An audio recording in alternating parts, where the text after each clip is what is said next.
Hey everyone, you're listening to the official podcast of 4PlayerNetwork.com. Check us out at that address for everything you need to know about our community, monthly giveaways, and nightly live streams. You can even support us on Patreon at patreon.com/4Player.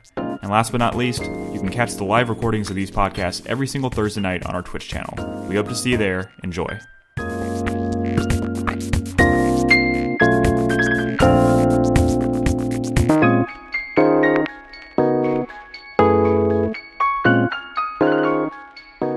No more Bowsette talk for the rest of the show. I think Chompet has been my favorite so far.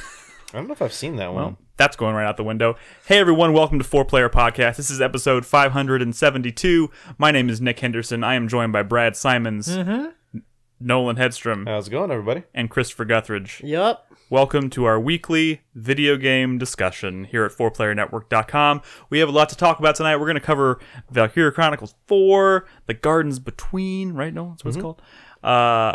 Brad, you went back and played some Devil May Cry, which I'm actually looking forward to talking about here in a second. But before we get too far, a couple things I want to cover before we get to feedback. Two things. First, I want to go ahead and say we haven't talked about our Patreon campaign on the show in a while, but we've made some updates to it, some pretty considerable updates to it, so I would urge you guys to check it out at patreon.com/4player. If you're interested in throwing a few bucks our way to help us support the show and help us make improvements, we would definitely appreciate it. Some of the changes include we kind of reorganized the tiers. The mug has moved down to a $10 tier, so you can get that mug at a lower price point there, and we're also introducing a new, kind of in the same spirit as Supporter of the Month, but it's going to be like a Supporter Spotlight type of thing, which you can read about on patreon.com/4player, and we'll be picking the first Supporter to Spotlight for on next week's show. I'll pick it and announce it on next week's show, and then we'll kind of explain how that works. But we want you guys to check it out. We're working towards, one of the things we kind of want to do is be more forthcoming about, the things we're working towards, the things we want to improve on the show. I think right now one of our big pushes is to get some new headphones that will help us control the audio quality of the show quite a bit better. That is a bit of a that is going to be a big purchase though, so we want to kind of get some new supporters on Patreon. So check that out. We're working towards that. I think we're like $100 away, I think, from getting to the point where we're going to make that purchase. So if you're interested in supporting us, check it out. If you're a supporter on Twitch, we don't want to alienate anyone from Twitch, so of course, if you do throw $5 our way as a subscriber on Twitch, you get the same benefits as you would on Patreon. But you also get things like those sweet-ass subscriber badges that Krita works so hard on that are beautiful. What's that one that's next to Big Bass? Super shit. Metroid. Got it. Never mind. See, you're better than I am. I see a Doom one. I keep forgetting what the one next to Illumination. Metal Gear Solid. That's right, Metal Gear Solid. You get these sweet subscriber badges if you support us on Twitch. But I will say this, we get this question a lot about, what's the best way to support us? And we do appreciate support from both sides, from Twitch, from Patreon. I would say probably your dollar goes a little bit farther on Patreon, and it helps us kind of work towards these community goals. So, like I said, first thing we're kind of working towards is buying these new headphones, and we've rearranged the tiers to kind of make it more enticing and exciting. So check them out. You can learn more about that at patreon.com/4player. And of course, in the second segment, we'll be reading questions from our supporters on Patreon as well. And you can get that for as little as $1 a month. For $1 a month, you can ask us ridiculous, stupid questions, and we'll answer them. Wow, what a deal.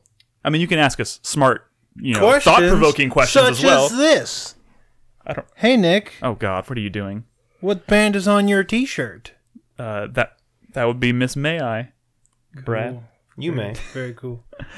Thank you, Brad. No, but you can, if you want to check out some of the, if you listen to any of our shows, people ask us the most ridiculous questions, and we have a great time answering them. We also, of course, love it when you ask us fantastic, thought-provoking video game-related questions as well. It doesn't matter. Whatever you're into, $1 a month, you can get the show 24 hours early, and you can ask us questions every week. But there are additional tiers that, like I said, you can learn more about at patreon.com/4player. I also want to take this opportunity, because it is the last week of September, which means next month is October, which, aside from being Red Dead Redemption 2 month, is also Halloween. And as you know, we do like to play horror games periodically on our streams. I don't have specifics to announce right now because we're kind of putting them all, like setting them all in stone. I will say we are planning a big event towards the end of the month. It's going to be kind of like a all-day type stream where you can come hang out with us when we're playing a bunch of horror games, kind of in the spirit of what we did, what was that, 2 years ago? Yeah, 2. Yeah, 2 years ago we did a big 24-hour stream. It's going to be kind of like that. We'll be playing nothing but horror games. We'll all be together in the same room. It should be a lot of fun, and as we get closer to that, we'll let everybody know kind of what you can expect to see on that stream. But there'll be a lot of horror games, a lot of high-profile horror games, maybe some lesser-known games there as well, and some of us playing games that we've never played before. But there'll also be streams throughout the month, periodically, some surprises. I know I'm planning on doing a stream with Robin. We're going to play Dead Space 2, because we did Dead Space a while back. So, like I said, we'll be doing horror-related stuff throughout the month. But the big one that I know we get the question about a lot, about, what's the big thing we're going to do for October, is going to be closer to the end of the month, which we will announce more specifically later. Wait till you see Henry's costume. It's P-dope. You will see. This is the first year. It doesn't involve a crown, does it? P-dope. Wait, you had Why? Nothing. A crown? Henry didn't have a costume. Nolan, you stop. Oh no! Did you just imply? What? Oh. Nothing? What? Oh god, this has gone too far. Also, sorry, I forgot to mention that this is related to Patreon. But we want to be more transparent about when we purchase things using money that's provided by you guys, which helps us improve the show. One of the ways is we always have Chris Davis. Lovely Chris Davis is over here doing all this hard work, making the show look nice while we're talking about stuff, and he doesn't often get to chime in. If he does, he has to yell over us across the room. It doesn't sound very good. So we purchased him a new microphone. Noel, would you like to unmute that? I know this is the exception to the rule. He's gonna be muted most of the time. He's going to give us hand signals and stuff. But he's been known to have mic breathing-itis. Chris Davis. Hello. Say hello. So yes. Hello. So thanks to our supporters on Patreon, we went and bought him a new microphone so he can chime in periodically when he has something he would like to incorporate to our conversations. But like I said, he'll be muted most of the time. Just the key part is that he will be muted most of the time. I didn't unmute him. God damn it, no. But we picked him up a little bit. Let's never unmute him, but let him think that he's he's unmuted now. Okay. Am I really unmuted? Hello, chat. That would be the best to never unmute him. Because they'd still hear him. They just think he's tiny. He's little Chris Davis. Oh my goodness. Oh my why do I get the feeling? Why do I get the feeling this is going to be ridiculous, but in the best That's kind why of way? we did it. We bought him a non-working mic. It's not a hot mic. It just makes him feel like he's on the show. Came in a Happy Meal toy. That feels special. When we're talking about a topic that he like a Tom Clancy game, God forbid, he'll be squirming over there. Turn me on. It'll be great. Turn me on. He'll be already. That's the word you went with. Turn me on. Yeah. No. I'm gonna play Ace Combat and talk all about it. Anyways, the point is, Chris Davis is always very patiently sitting off to the side, making the show kind of run smoothly while we talk about stuff. Doesn't often get to chime in, and obviously that's not really fair. So we want to give him an opportunity to say and chime into conversations when he has something to incorporate. And we did this thanks to you guys on Patreon. So if you're a supporter on Patreon, guys, thank you very much. It's one of the many small purchases that we plan to make, and there's going to be some bigger ones coming down the pipe. But this is all thanks to your financial support on Patreon and on Twitch. But yeah, we definitely wanted to take an opportunity to let everybody know about our updates on Patreon. So without further ado, let's get into the actual show. I have a comment to read from last week's episode. We don't have a lot of feedback this week, but our comment from last week is from Fuzzy Turd. I think Crispy is ready to respond to this one. He says, I believe that the controversy over the potential of Siri being... What did we say this was? Bane? Bane, like from Batman? No, it's not Bane. No, Bane? What did we say it means? BAME. BAME. It's an acronym. Look it up. It's coming from the fact that people don't like deviation from their perception of a given character. For instance, people want Nathan Fillion to play Nathan Drake in an Uncharted movie because they believe he looks the part and would portray the character flawlessly. It wouldn't make sense to cast a Mexican guy, no matter how good of an actor. Oh, I don't know. Not touching that one with a 10-foot pole. Another example, I grew up with Green Lantern being black in the cartoons and was pretty annoyed that Ryan Reynolds played him in the movie because that just doesn't go with my perception of the character.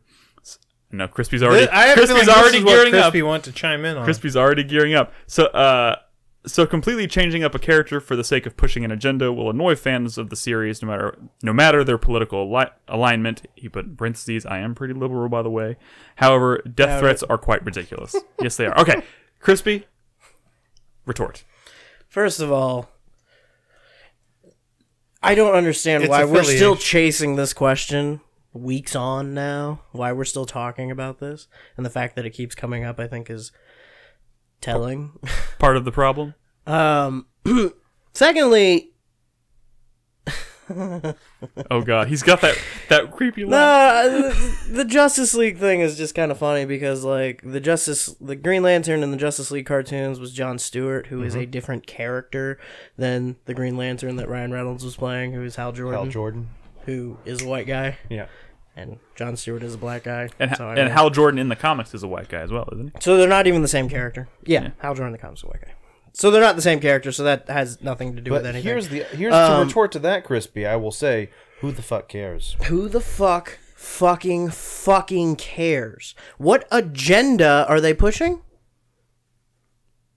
I mean, we could go into what the agenda quote. Oh, what is please. What is the agenda? What is the accused agenda? The agenda. What agenda? The agenda is they're wanting to expand that they want to get more people who aren't white into things. Yeah, which even though it is quote unquote an agenda, it's the fact that you're labeling an agenda makes it sound like it's a bad thing. But it's like when in fact plot. it's an it's insidious basically plot. White genocide is what it is. You know, so we shouldn't let Siri be black. The second you said that, suppression of Skittle white said that. people. You know, because if Siri's black, then, you know, the fucking ethnic minority polices are going to show up and cart us all off to white ethnic cleansing camps. Yeah. Because we all know it's coming. God, I just really fucking hate that mentality. Hey. I'm sorry. I think it's a bad way to look at this. I think it's bad to care that much that we keep fucking talking about it. And it doesn't fucking matter. Okay? It's not a real person. It's a fictional character in a world of make-believes and fairy tales, so what does it fucking matter? It doesn't. It doesn't matter. And that's the last we're going to talk about. I will say that, I hope, don't take that the wrong way, Fuzzy. We appreciate the comment, but yeah, I think the point has to be driven home. It does who the fuck matter. cares. It's a good thing. I mean, right. On the flip side. If anything. It's not if like... anything, you should care. Like, we should be talking about it. It's like, because it's a good thing. Why Representation is is this a good like thing. such an evil thing to people? Like, oh no, they're trying to broaden the scope of people who can play a character. That sounds terrible. And you know what? We were talking about it, I think, in relation to something else last week. It was still tied to the Netflix thing, but like, just think of all the times that you've been surprised by like an odd casting choice. Not necessarily because of like race necessarily or ethnicity, but like just all the times that you've seen or heard about a casting choice and then been like, oh, that sounds ridiculous, and then seen it on screen and been like, holy shit. Like, it doesn't fucking matter. It can lead to some amazing stuff. Yeah, I mean, it's Also, people can't want be to have afraid of- heroes to see heroes that look like them. That is a very important thing. Like, here's not only white people. Here's Not a- only white right. people should get the heroes. Here's another All the example. heroes. Here's another example. All of them. Here's another example. I was pretty surprised. So, being a fan of like Silence of the Lambs, and obviously Anthony Hopkins did like an amazing. Why am I totally blanking? Portrayal of Hannibal Lecter? Yeah, thank you. But like when they cast Mads Mikkelsen as Hannibal for the show, I was immediately like, I don't know. That seems like he is very different. He's a very different character. But the moment I saw him doing his take on the character, I was immediately sold. Sure. And like that show is still We one of my shouldn't favorite be things. afraid of getting different people into these roles. They We shouldn't have- be afraid of doing something different. We shouldn't be afraid of creating Siri that does not conform to what our original conception was. Because all you are relying on at that point is an argument of we should keep things the same. We should keep things the way they were, the way things I love them, about and you're this, just though. shutting yourself off the Think possibility. about this. Like It's a change for you. I was thinking about something like Nick Fury, Yeah. portrayed by Samuel L. Jackson in the MCU, right? show me a 12-year-old who loves the MCU that knows that Nick Fury used to be a white guy. I didn't even know he used to be a white guy. Exactly. until So that's last what I'm saying. So like it all depends on where you are in your knowledge of this kind of universe. If you only know of this one character, then what does it matter? If someone's never seen the Witcher games, never read the Witcher book, and they see Ciri as a woman of color, what the fuck would they know the difference?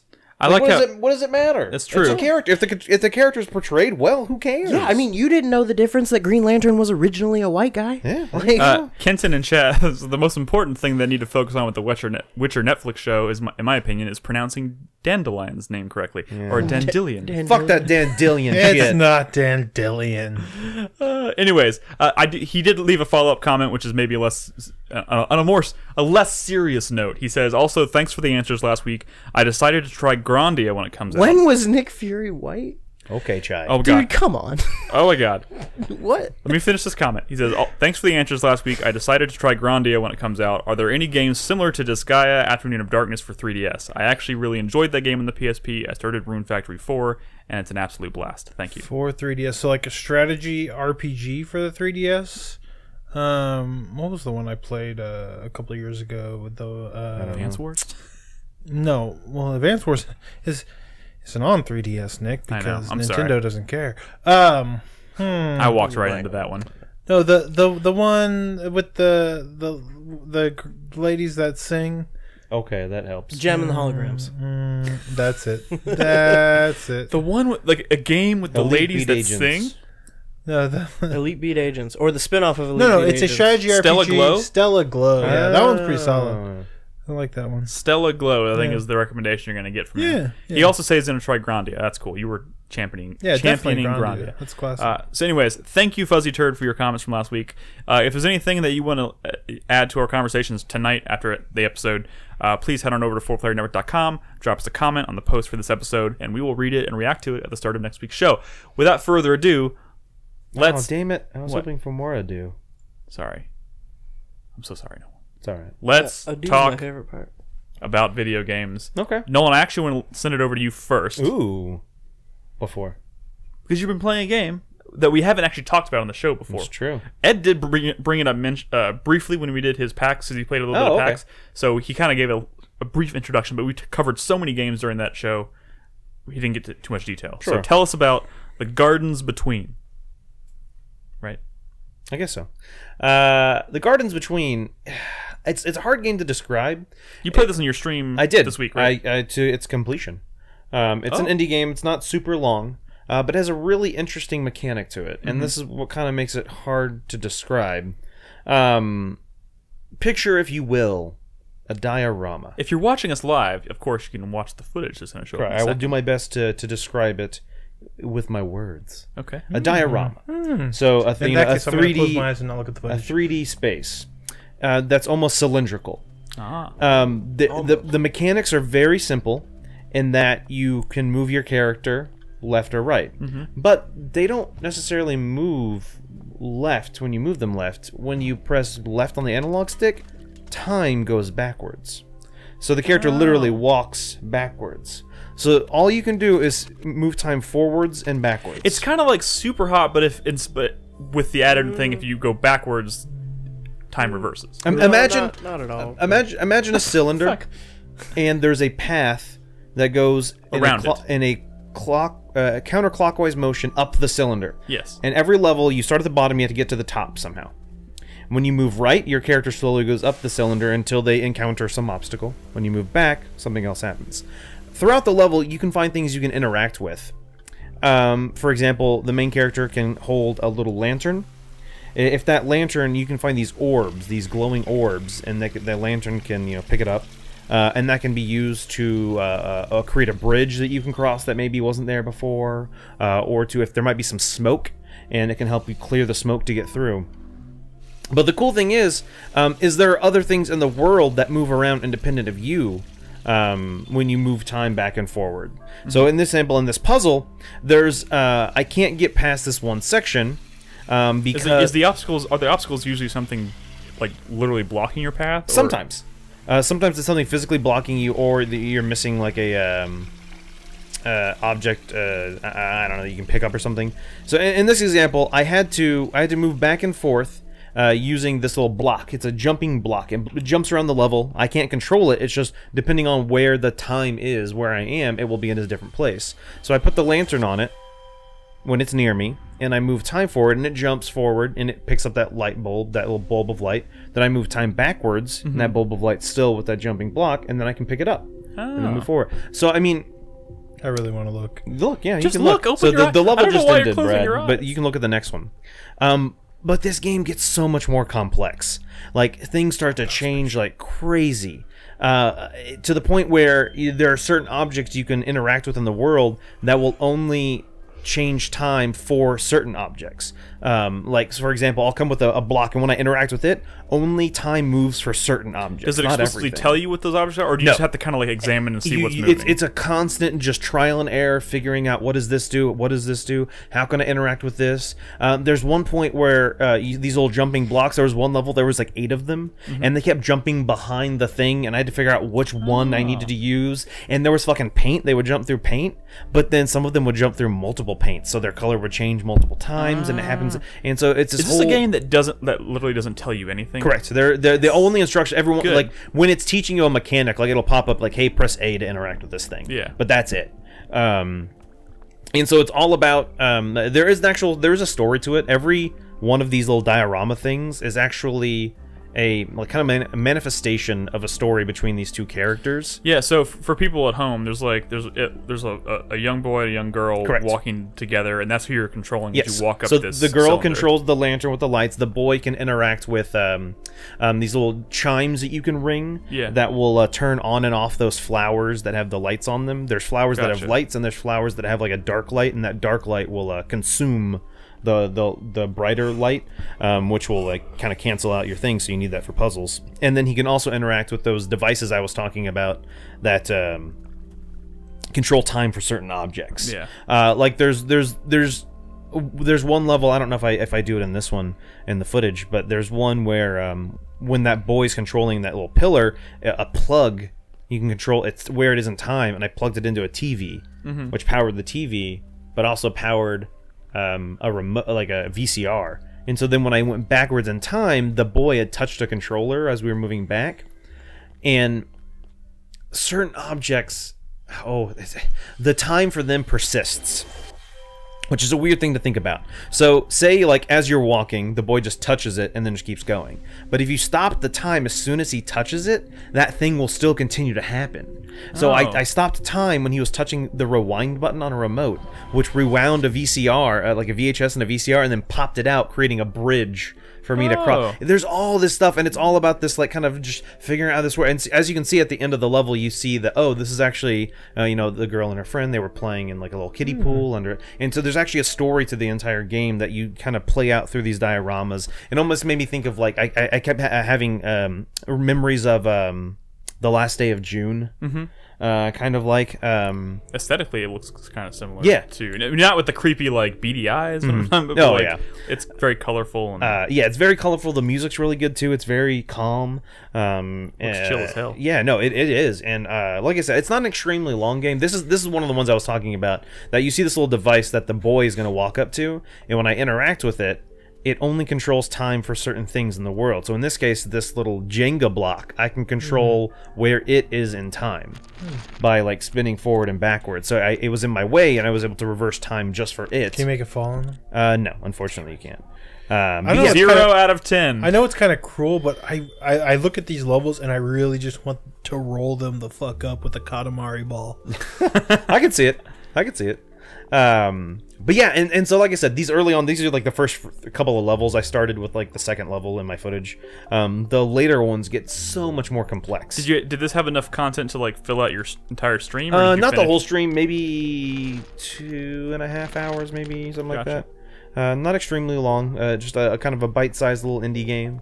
That the thing that really drew me to it was just the mechanics of it. And it is on Switch. I will say, if anyone's looking for a good game, a mobile game, you're starting to play on the go. Does it run well on Switch? I mean, I would assume so. Look at it. It's not like there's not too much going on. I mean, like I said, everything's kind of stuck in time, and you just kind of move characters around a simple little area, and then reverse time back and Looks cool forth. though. There's not too much like physics involved. They're just not having to that, process true that much. But yeah, I really enjoyed my time with it. It's called The Gardens Between. It's on Steam, I'm assuming. It's on pretty much everything. Yeah, cool. Steam, consoles, Switch. Sweet. Yeah. All right. I do want to talk. So, obviously, I want to talk about Valkyria Chronicles 4. Oh, do you? But at the same time, I haven't played a whole lot of it. I know Brad hasn't played a whole lot of it. We talked about it briefly a few months ago, I guess, when the Japanese demo that came out. And to be honest, I'm probably not too much farther than what that was. If honestly, I don't even know what that demo covered. I might still even be in the portion that was included. You are, as the am demo. I. I think the main reason I wanted to bring it up is one, because this is a sequel. We've talked about it a lot, obviously, because this is the first console sequel to the only game that I think has ever been our like unanimous game of the year in the history of our site, at least. And I haven't played this game or this series since it debuted on the PS3 with the original game. I didn't touch 2 or 3, so I didn't really have, like, in my mind, I remembered what Valkyria Chronicles was at its, most basic level, but I had forgotten a lot about how it controls and how it feels and everything. So Sure. But at the same time, I'm playing this. I've played about 2.5 hours of it so far, and it definitely feels very, very familiar, despite having not played it in probably. Well, was that 2008? Yes. So Yeah, that it's was a long literally time 10 ago. years ago. That was when the podcast first started. Yeah, I guess that was the first game of the year. Yeah, our first game of the year was also unanimous Early amongst on, the group. Early on, it's that we had so back then. similar. Well, I mean, even all the systems and stuff are so similar that it's like, I mean, if this game came out, a year and a half after Valkyria Chronicles, you'd probably see a lot more negativity towards it. Yeah, For but being like the too same similar, fucking yeah. game. The only reason Kind of like an this Assassin's is Creed game. Yeah, the only reason this is getting away with being so similar to that last one is because, one, people were really down on the handheld games, and mostly just and because two, most it's people, been 10 fucking years. yeah, most people, obviously because the other ones were relegated to the PSP, it had a smaller audience. So, and the people who did play that one maybe didn't feel some of the more stylistic changes they made to it or the aesthetic changes they made to it. Oh, it always looked the same. It looks good, but like didn't they go like? They leaned pretty heavily into like the It was- anime, like school drama kind of It thing. was sure, whatever. It's always been anime. It was a tone thing. Yeah. It was a tone thing. They were high school. It was like a high school military Yeah. school.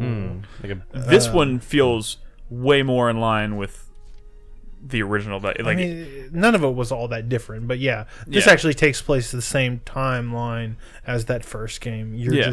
It's just a different perspective in different that same characters, different war. perspective. Yes. You're also the I don't know if this is the story of the entire game, but it seems like the kind of the base setup is that your side of the war is kind of on the ropes, and you're making the army is making one final like bold move across the front to try and lead this huge attack on the capital city as a way to kind of catch them off guard and like turn the tide of the battle, which I think just at its premise is a really cool concept. So this entire game is kind of like them traveling across the countryside trying to get to the capital city, and they're taking cities and stuff and doing missions on the way there, which I think is at its core is a pretty cool concept. But like, man, I thought I was gonna need a lot more like prep time going back into this, like a lot of reminders as to how this game worked. It's been 10 years since I've played this, but I slipped right back into it really quick.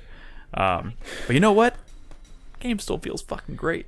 Yeah, I love it. It does. It does. It fucking does. It's so obnoxious that I'm bummed that like it's literally the same fucking game. Yeah, it's weird. But 'cause it was my game of the year that year, and it has been 10 years, and I was disappointed with aspects of the sequels on PSP. So it's nice, but as a fan ultimately of those handheld games, I've talked about it before. They threw the baby out with the bathwater. They listened to the fans. Everyone loved the first Valkyria. People had problems with the second game, but it was mostly the tone of the story and it was the small maps and whatever, Yeah. right? But that was a problem with the PSP. You can't really fault the designers for It that. was a technical hindrance, or Yeah. But the thing is, the sequels introduced a lot of like new ideas. It was a much like more expansive game. You know, they there was a lot of reorganization and more customization. You know, you know how when you level up classes, you just fill up a bar and then they go to the next class, and sometimes they get an order and sometimes they get a potential. That's exactly how it was in the first game, but in the second game there was like so much more to it. Like you actually had like job class trees, and once they get to a certain point, you can like choose between two different classes, and there were variations on that same core class. And they threw all that stuff out. Yeah, with this one. they just threw it all out because fans don't like the second game.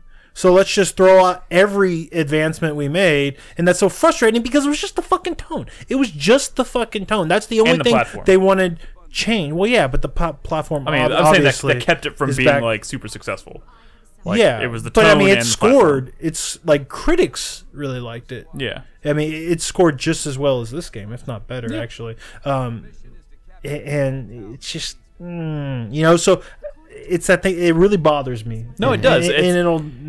On one hand, it's always going to bother me. On when one I play hand, this I'm game. really enjoying it. I do love the, and I'd forgotten just like how many ways they find to kind of like mix up the the battles. Like the second battle you go into in this game is, I think this was in the demo, so it's not really a spoiler. But like it's the focus is not on clearing the map of enemies and getting from point A to point B. It's about running around this map that's like foggy and trying to identify whether these tanks are real tanks or fake tanks, and like marking them so that someone else can come. Wasn't that a thing in the demo? Yeah. Yeah. That was. I guess that was maybe the it demo was in February, but I guess it's just it feels like it was so long ago. Yeah, it's like all I'm trying to say is like in fact, you're about to see footage. They find interesting ways to mix it up and make it, make it less straightforward. So it's always kind of like a surprise as to like, I mean what they're that's gonna the do. strength of the original Valkyria Chronicles is mission and map variety. Like every mission feels very different, and from what I understand about this game, what I've read is that remains like a strength here. Yeah. In fact, there's like bigger maps than we've ever seen, which makes sense because this is the most powerful hardware this game has been on. It's just I'm excited. I got to play more. I'm still obviously very early on. My week has been. I do say I kind of like the characters so far. Sure. Well, except one character. Who Which one seems you- like a piece of shit. Which one? Raz. Yeah, he seems like he's just like a womanizer. But everyone dumps on him. I think because of it, and he I'm gets really his like ass- I had kind of forgotten like what they kind of like the kind of personal stories that kind of slide in there to make it interesting. Like when you meet Riley, and she's like, Riley's on the fucking cover of the game. She's like the female lead, I guess. But like when you first meet her, she's like a total like bitch. She like hates the main character, and I'm like, oh shit, they have history. What the hell's up with this? But I have no idea. They plant some seeds. And and you're like, so you where's want to this learn gonna more about grow that stuff into? pretty quick.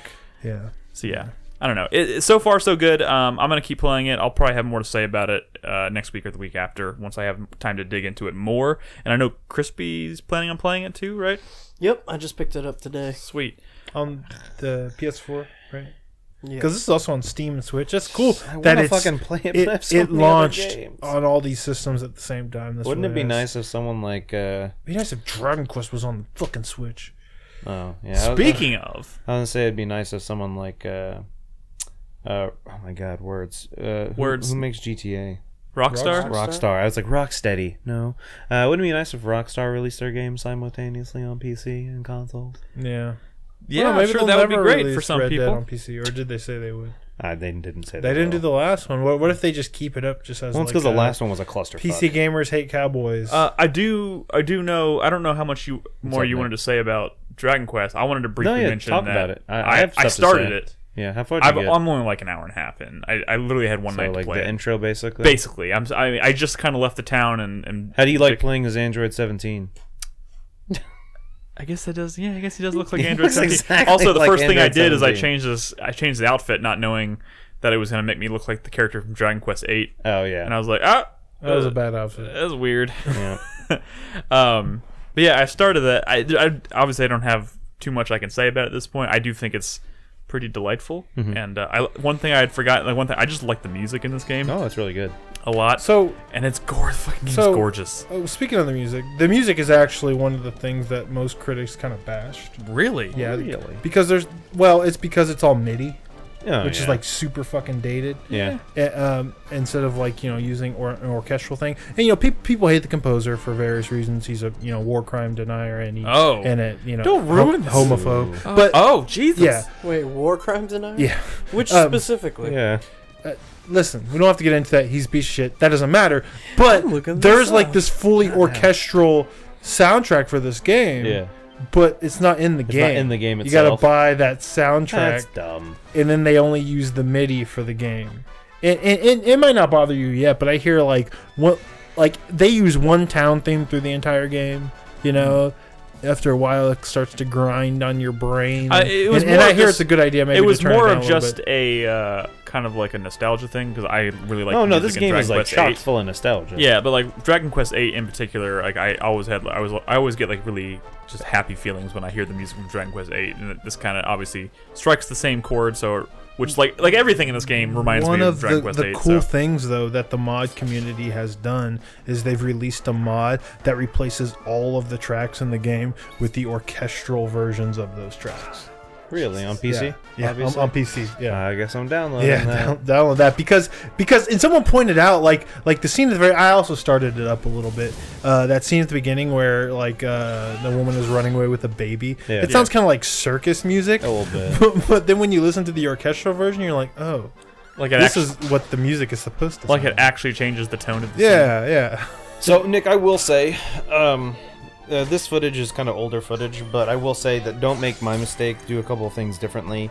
Definitely switch the combat view to like the already more did, classic yeah. I already one. did.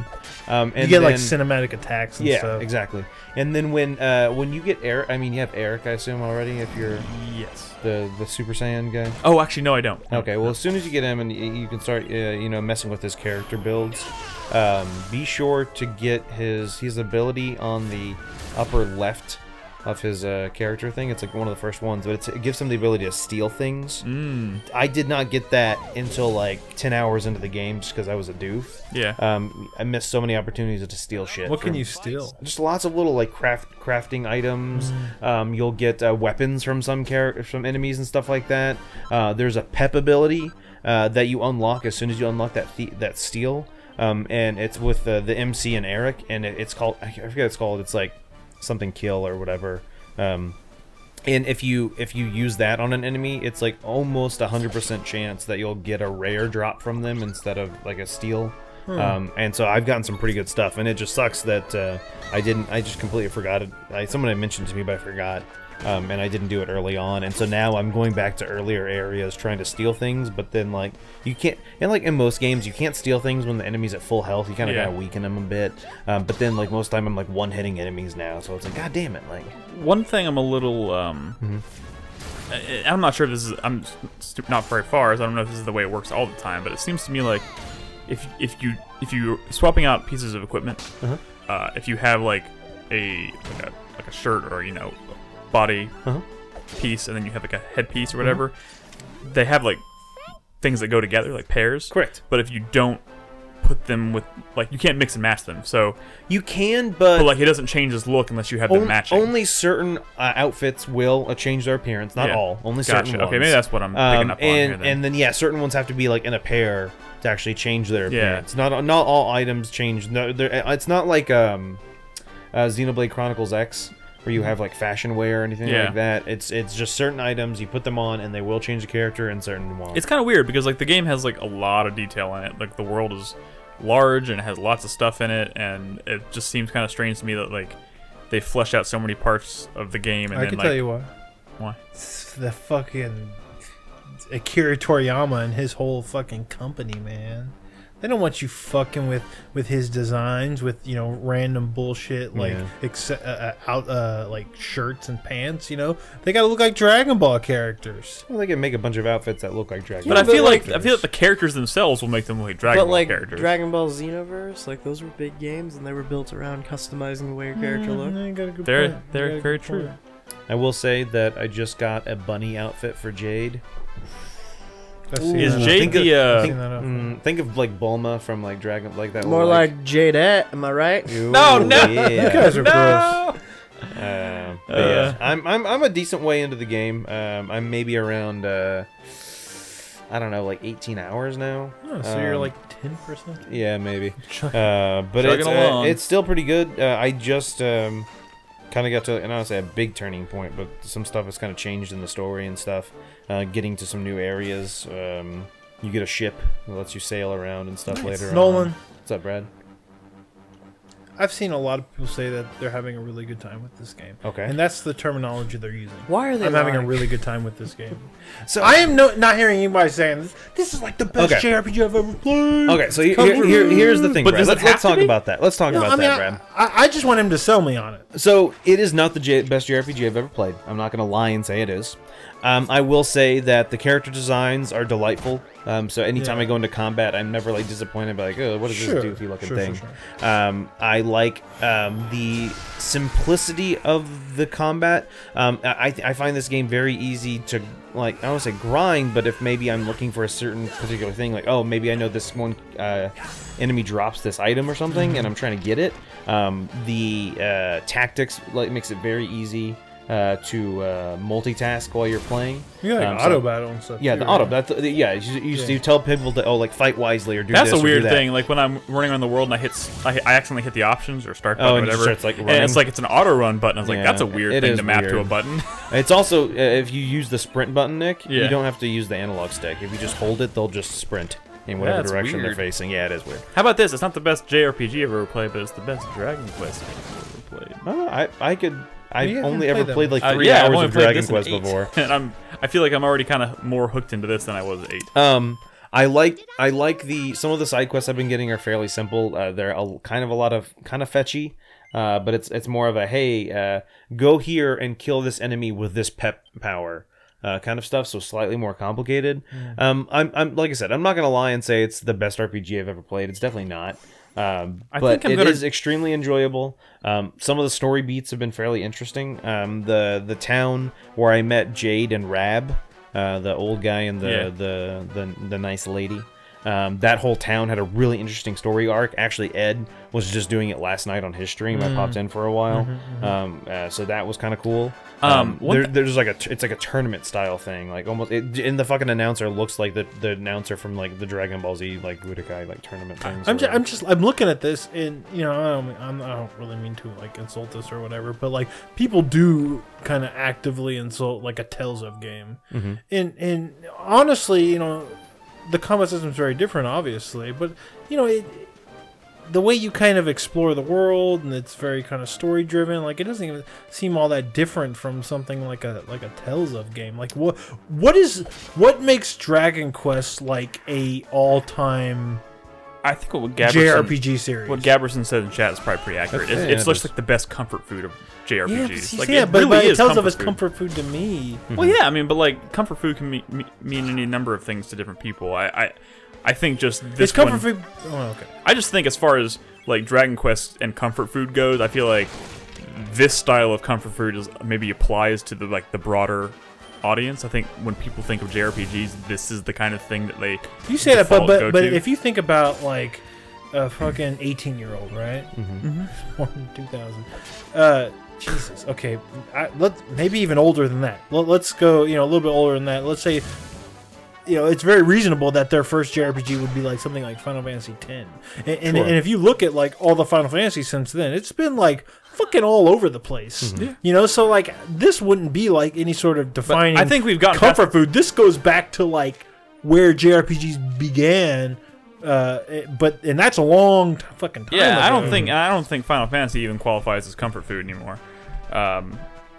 Yeah, this game I think is all about sticking with tradition and going back to. What I'm saying is it's almost only comfort food for like older people like Maybe, us. yeah, probably. I don't describe it as comfort food as in like something familiar so much as I describe it as comfort food in that it is, I don't want to say but it's It is fairly low simple. stress. It's Yeah, chill. it's extremely chill. It's not. I'm not like fucking in a menu, mixing and matching magic I've drawn from enemies, trying to optimize It is my a low abilities. input. Yeah, it is. RPG. It is very simple. You know, you don't have to worry about. Each character does have an item limit of things they can carry, but your bags are infinite, so you have to worry about that. You don't have to. Fast travel gets unlocked fairly early, and it's very easy to do, especially that's helpful when doing quests. Quests are fair. It's anytime anything happens, there's always someone around to kind of point you in the right direction. Anytime you bring up the map, it tells you, hey, this is your objective right now. This is what you should be doing. Anytime you enter an area where your objective is, there will almost always be a person with a little pink icon above them. This When is you talk not to them, a- they're like, hey, by the way, if you're looking for this guy, you can find him over here. Like it's very it's just it's fun, but it's not like I don't ever like when I'm playing because I'm simultaneously playing Suikoden 2.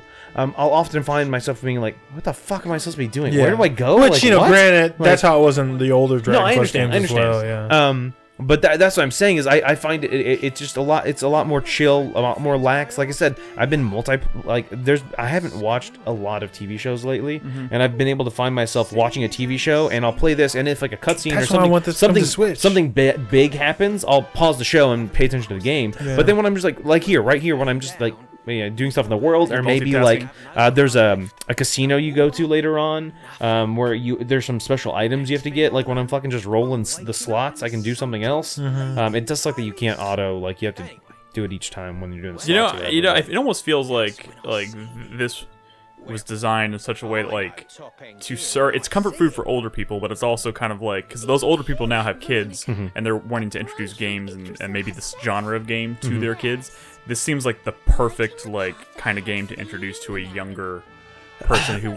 So it's a baby game. No. I mean, it's a baby Damn, RPG. Does anyone know the answer to this question? In Final Fantasy Dark Souls, this is not. 12, the Gambit system. Yeah. Could you have it on and off for certain characters, or was it always either on or off? I think it was always on or off, right? It was character dependent because I know you could have them set I think it to do different depends. I think that things. also might. The answer to that might be different depending on whether you're talking about the vanilla version or the whatever they call the new. No, one they no, released. Zodiac. because I remember Zodiac, Yeah. it was yeah. off for the player you're controlling typically, but the other ones it's on. You I could set them don't individually. remember, but one of the things I like about this is you can individually, per each character, either have them on or off, which is nice. For example, when I'm trying to farm for steals, Eric will, to my knowledge, has never tried to steal something when he's on like his tactics thing.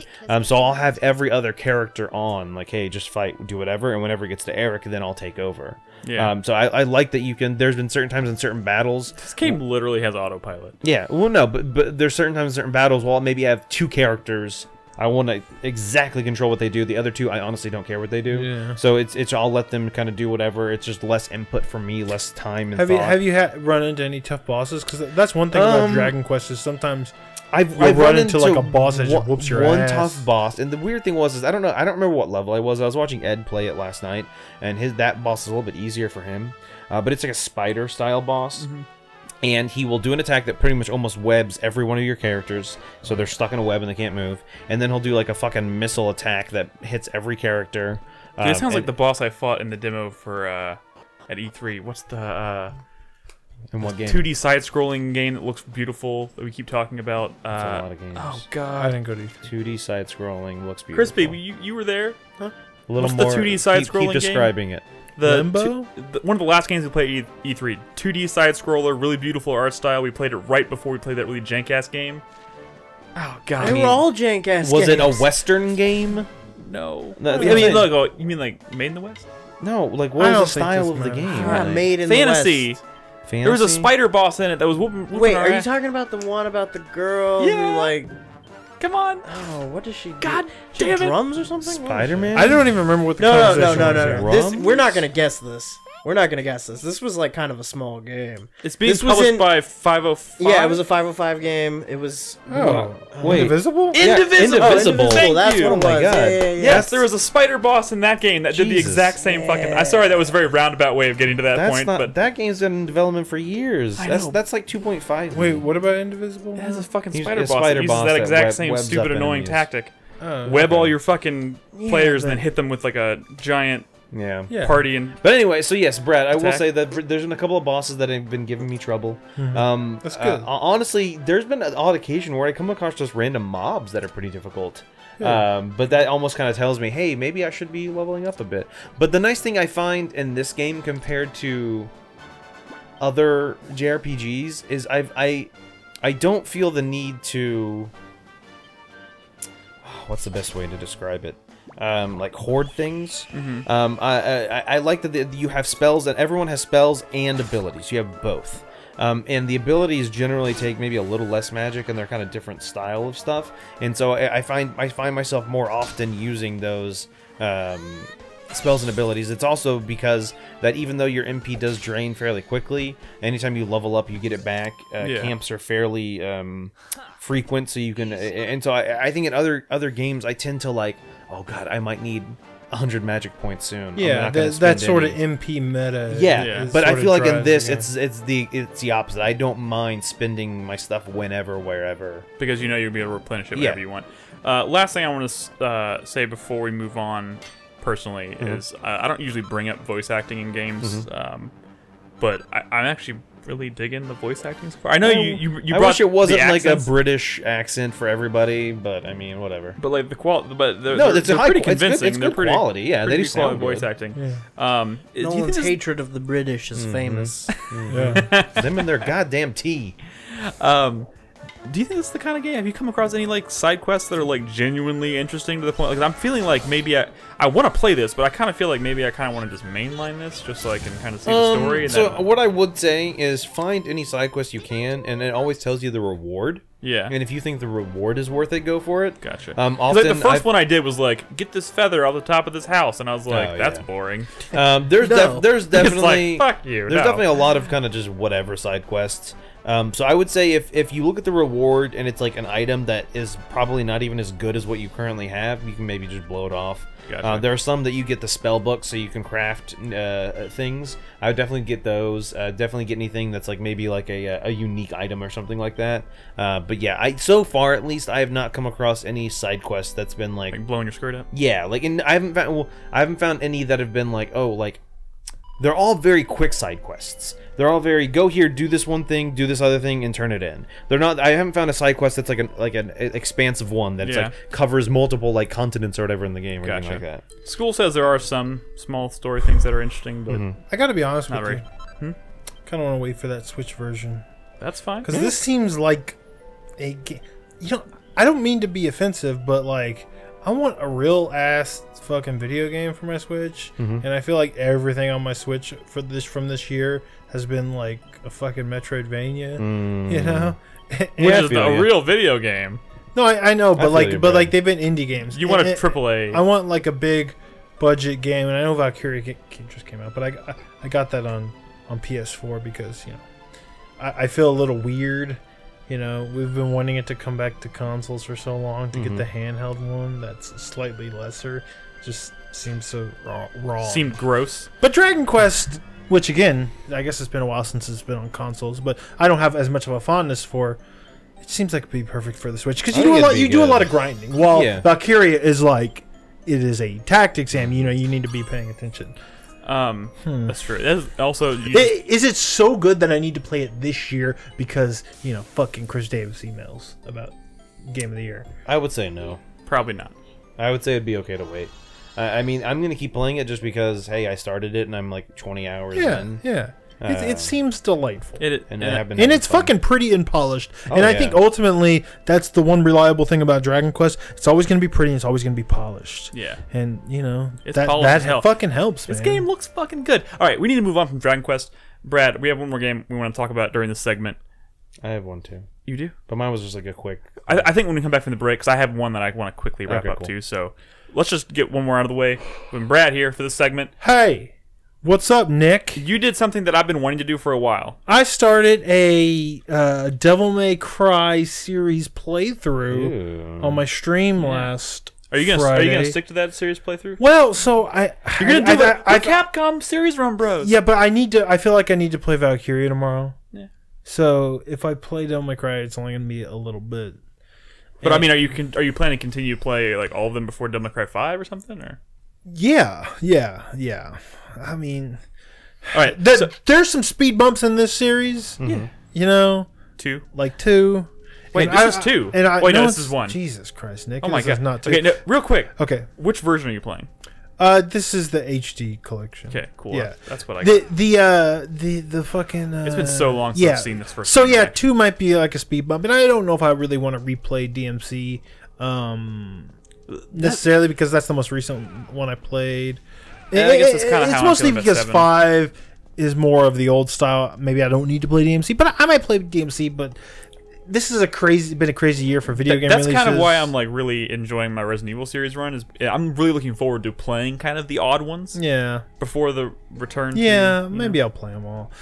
So Devil May Cry 1. You know, it's easy to forget how like weird this game is. This game used to be Resident Evil 4. Yeah.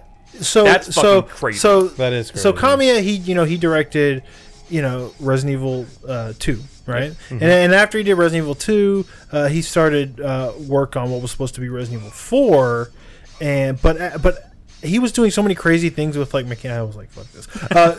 He was doing so many crazy things with like mechanics and stuff, and it just started to like feel very different. So Mikami was like, you know what? Let's just make this like a new thing, and don't worry about Resident Evil 4 right now. So it became Devil May Cry, which is cool because Devil May Cry is a very important game. It sort of like kickstarted like I guess the modern character action genre. You know, a lot of games owe credit to this game. In fact, when I was streaming this on Friday, randomly David Jaffe stopped into the stream and was like, "I fucking love Devil May Cry," and I'm like, "Yeah, that makes sense." It does You make make sense. God of War. And God of War owes a lot to Devil May Cry. Yeah. In fact, you weren't seeing that style of character action game from Western developers at all, like before God of War. Yeah. You know. And I'm gonna be honest, like as far like I'm a big fan of Devil May Cry as a series as well. Yeah. And I love 3, but for whatever reason, the first one has always held kind of a special place in my heart. And I think it's because it's a tonal difference. So well, okay. and like Well, yeah, we'll talk about tone in a second. My favorite, personally, is Devil May Cry 3. yeah, For a lot of reasons. One, Mechanically it is speaking. mechanically the coolest, and I love the story and I love the characters. I think to me, it's the complete package of gameplay and story, and that was when it started to get really crazy. That's when they brought in, what's his name? Yuji Shimomura, who is responsible for all the cutscenes in Devil May Cry and Bayonetta. He's where the crazy came from, like the crazy choreography where Bayonetta's throwing a building at a boss. You know what I mean? But the first one is probably the most interesting because of its origin, because it's this weird blend of like. This still very much feels structurally like a Resident Evil game. The only reason that and it has that weird like gothic horror. yeah, it's vibe to gothic it. horror. You're in spaces. You're kind of backtracking. You're getting keys and objects that will unlock parts of the level that you may have seen, but you have not been able to get through. It's structured loosely like a Resident Evil game because obviously it started like one, and the only reason that it started to really develop its own. It might feel even more different than that structurally is because they do this thing where it's chopped up into missions. Yeah. But even though it's chopped up into missions, they're not like separate levels.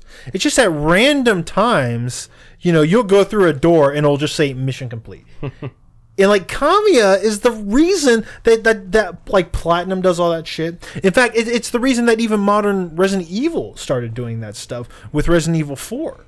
Because, but in this game, it's all connected. Like you spend a lot of time in that castle at the beginning, and then you go to this more outdoor area. You got the Coliseum up here. But if those screens, the mission screens that say mission complete, where it scores you, where you can like start the next mission and power up. If those were gone, this game would feel way more seamless, like an old school Resident Evil game. Yeah, absolutely. And it's shocking because. I mean, this one feels like the most like experimental. Also, like they're doing a lot of weird, kind of strange things. I don't know if you remember, but there's probably in this one more than any others, there's like weird platforming stuff. Yeah. You know, and it's not always great. Like when you actually have like a straight up platforming challenge that you have to get About through, the marionettes. it can be a real iconic, right? I love those enemies. When you're getting through a required platforming challenges, you really do like it's problematic. It has weaknesses. You know, there's issues with the camera because it was coming from that cinematic stationary camera where you change from screen to screen. Even though obviously this is much more faster paced, you're running with the analog stick. There's no tank controls, and so it can be really awkward. Yep. But even though the platforming when you're jumping like in a required sequence sucks, at the same time those mechanics afford you the ability to kind of poke around like the corners of the environment and find a lot of secrets that they do hide there. I don't know if you remember, but in Devil May Cry, like especially the original, sometimes you'll just like, I bet I can like, because you can like jump off like any wall and kind of double jump up there. I wonder if I can get on top of that. I might find something up there, whether it be like a heart piece, which is the piece of the blue orb, you know, or just like a stack of red orbs will pop out. It reminds me of, you know, in Super Mario Odyssey where you can get to like places by fucking with the mechanics, and sure enough they'll reward you with like a stack of coins or something, and it's cool that they were thinking of that. There's a lot of stuff like that in this game, and so even though those mechanics are a little awkward, it's still fun to explore the environment in that way that you don't see in not only other character action games, not even like Bayonetta, but maybe not. It's something that was a little bit lost in later Devil May Cry games as well. So I like how kind of weird and experimental this is, even though it's a little rough around the edges. Like, you remember the underwater ship? Like you there's like a ghost ship that you go into, and there's underwater sequences that are all in first person. Yep. And you even get an underwater weapon to shoot enemies underwater, and you only do this probably for like 20 minutes of the game. And like they built this whole system, and it's weird because when you jump out of the water, it seamlessly switches to like third person. That's bizarre. Like it's so weird. And like the last level of the game is like straight up like shoot 'em up. It's like fucking Star Fox. This game is. It's crazy. Weird, and it's not perfect, and it's not as good as Devil May Cry 3, but it is the reason I love it. You know what I always loved about it? I always loved oddities. there's like 3 major like bosses that you fight in this game that you kind of show up at multiple times. Like more like 5, but like there's the spider, there's that big owl, and then there's flock off, and then there's the one I won't. So it's funny how you say tonally this one's your favorite, because one thing that you'll probably forget about this game is there's actually, like, Dante, there's not a lot of story in this game. Yeah. In fact, these bosses will be popping up, and you'll see like these like one-liners. You know, Dante will like say some stuff, and you know he's obviously more serious than Devil May Cry 3, but I mean he's still making like quips and stuff, right? Like flock off Featherface. But beyond that, there's not much more to it. You're just kind of moving through this game. There's not much story. I mean, there's the Nilo Angelo character, which you know you find out is like more or less Virgil. That's what I wasn't going to spoil, but there we go. But there's nothing that explicitly tells you that in the game because there's not much like there to explain it, you know. It's very strange. It wasn't until 2 where they really started to add in more story, more characters, and that one's, you know, a little more serious as well. But this is a very weird game, but it is an important one. But it's got some cool fucking moments, like the end when you. It's an interesting one when you shoot the final boss in the face with your dual pistol, and it fucking feels good. So good. That is one thing that you forget is they made a lot, whether it be like a little bit of screen shake or the way enemies react to your attacks. But when you hit someone with like a fucking stinger, or like you're using Ifrit to like, you know, beat up on dudes, it feels good. Strong and good and powerful, and you know, in ways that like this type of 3D action game wasn't doing at the time. And I think it was these details that sort of made people pinpoint this as like the start of something new. Yep. You know what I mean? Absolutely. And it's cool. And it's not long. It's not a long game. It is both simultaneously responsible for the creation of this series, Devil May Cry. We're about to get the 5th one, which is really exciting. But also, Resident Evil 4, as we know it, probably wouldn't exist if this game hadn't shifted and become its own thing. which is pretty cool. Yeah. All right, we need to take a break. And when we come back, we got a couple small games we want to wrap up or give our final thoughts on or whatever. And then we have big news topics to discuss and some questions to answer from our supporters on Patreon. So if you're watching us live over on twitch.tv/4Player Podcast, don't go anywhere. We'll be back after this short break.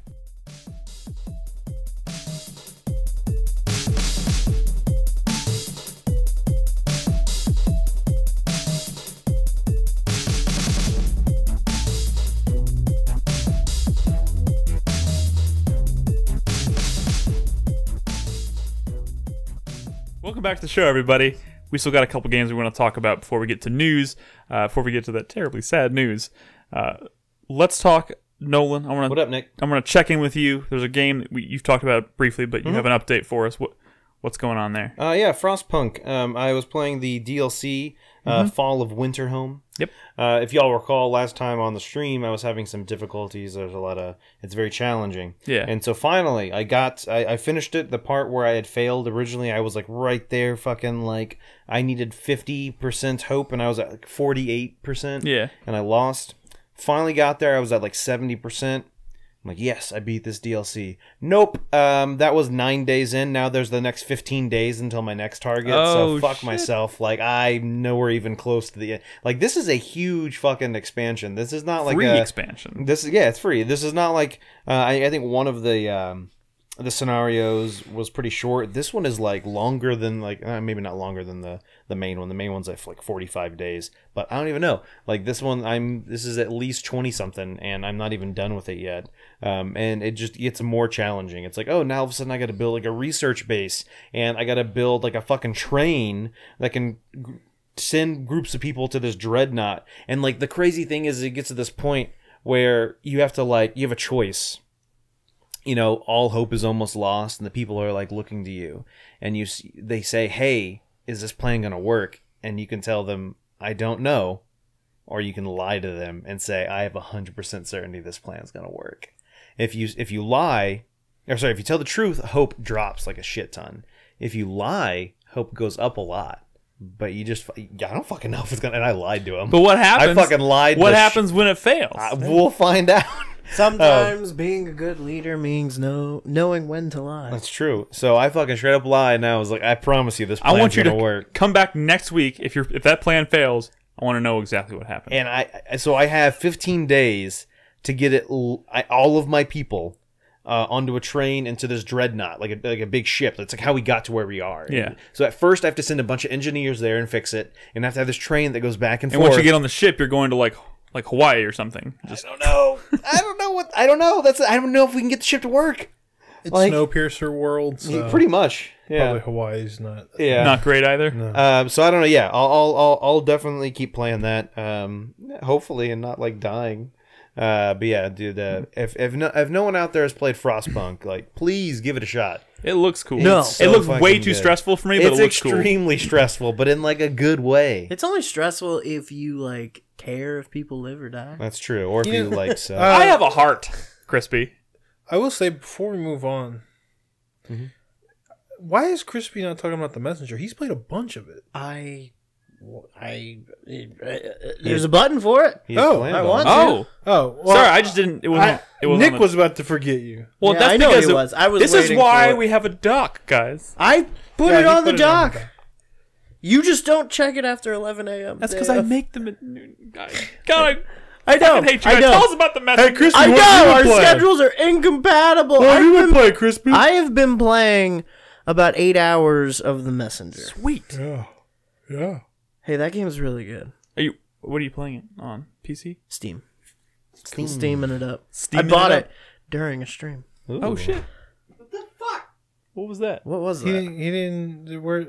Oh, there's no overlay. Oh, there's nothing. There's okay. nothing. This is all me. But there's footage. No, Brad this just is- attacked our producer. I see don't the have button. I any thought there'd be footage. something. No, there's no overlay. There's no footage. There's no nothing. This is all me. But there's a button. I didn't. That's why I didn't really want to like get too heavily into this. I guess, okay. but I don't know. But I've played a bunch. I played enough of it now that I kind of think I've seen most of the tricks that this game has.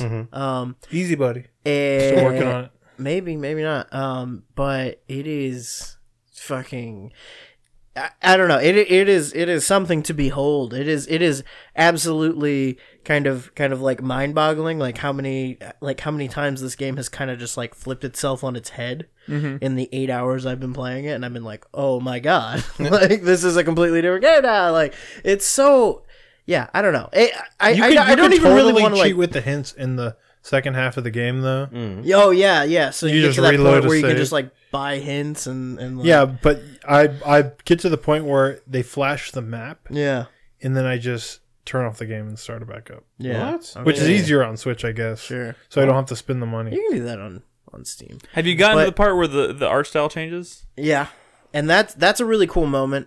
And then other stuff happens later on. I don't want to get into it too much if you haven't played it, because I really think you guys should play it. It's I'm not planning that on it. long, and I think you guys How all need long to. is it? I think you guys all need. It's not that long that you could finish it in like, I don't know, 12 hours or something. Okay. Yeah. It's definitely worth you guys making time for this game. Noted. Because when I started playing it, I was real like, oh, the controls are fun. Like it feels great, but Yeah. it just feels so like flat and linear. I'm just Yeah. going from point A to point B, and then I fight a boss, and I do a couple of those, and then that's like the end. Like I'm trying to climb a mountain is my quest, Yeah. and then I get to the top of the mountain, and it's like God of War, you know? It's like, oh, okay, There's so much more. What now, you know? Yeah. And then the game shows you what now. And I was thinking about this in comparison to God of War, like. In God of War, your gameplay changes are very incremental. Yeah. And they kind of just like dole them out to you little by little. Every couple hours, you get like a new thing that like maybe. And there's some things you get in that game where it's like, oh, I feel like there's a lot of really deep implications to this. Yeah. But then it kind of just turns out to be like, oh, you just need this to do this one type of challenge in the game. Yeah, you know? for sure. And it's like, whatever. This game switches fucking genres on you. Like, this game just like turns into a different game. Interesting. And it's just like, it's just like it's crazy. Like like you go back and never mind. I'm like I don't even know how to articulate it without just like spoiling everything. But the game does the part some, with the Contra dude or yeah. that's Yeah. Oh my god. Like the story like the way that all the gameplay mechanical changes tie into the story, and the way that the game is written and the way it presents these story changes and story moments to you are all fantastic. Are all just like great. Like it's a really witty game, really clever. Yeah. It's got a really interesting kind of arc or circle to it. I don't know. I think if you like 2D platformers or adventure games of any sort, you definitely need to find 12 to 14 hours to just play this game. All right. It's so good. And it's been something that's it's been on. I've literally been in the store on my Switch, ready to buy it several times. And then I keep telling myself, Dragon Quest, and fucking Valkyria. we just got out of Metroidvania month, you know. Yeah. And there was a lot of great games. And I didn't think that this game was going to be... I didn't think I was going to like this as much as some of the other Metroidvanias that I played. I thought, like, oh, this might be a fun little, like, hold me over to something else. Yeah. This might be my favorite. Like, great. Oh, wow. it's so good. Cool. It was a hard sell when I first talked about it on the podcast because I was just showing Yeah. the first the beginning of the game. yeah, you know, and it's like, oh, it's kind of like Ninja Gaiden, but with, like, jokes. Yeah. yeah. And it is very much that. And then it I might becomes just take the plunge. more. I've literally been sitting in the store on the Switch like two Yeah, times, no, like ready to Dude, buy do it. it. It's like $20 or Yeah. something. Just do it. You don't have a D-pad, but Yes, sir. you know Or at it's the funny very least, because- you've got Steam Share with a couple people who own the game. You should. I really want to play. get The on thing is, the only way I'm going to play get is if on I get on the Switch. Switch Just get on because Switch. that's the game that I would Yeah. take with me when I'm get in on play on the Switch. go. And stuff. You'll like it.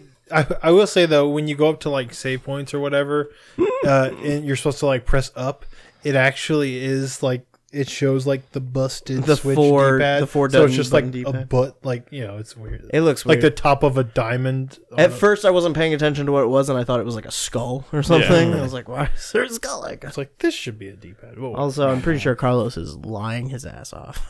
Oh, about the game I I boring mean, him. Carlos probably didn't play that much of it. I don't know. He was. The I one mean, Nobody the one knows telling me to play it. about Carlos. the only weakness I can find with it is the enemy variety is sure.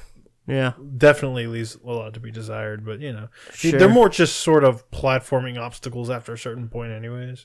Yeah. Dude, but like like some of the platforming shit alone that you do in this game It's is, cool. is like it's Madness. what? I can't wait. I can't wait to play it. it's the surprises I think are definitely the strongest part of the game. Yeah. Two things real quick I want to quickly cover. One, I finished Shadow of the Tomb Raider. We talked about that last week. I did too. Um, Man, I already forgot about that.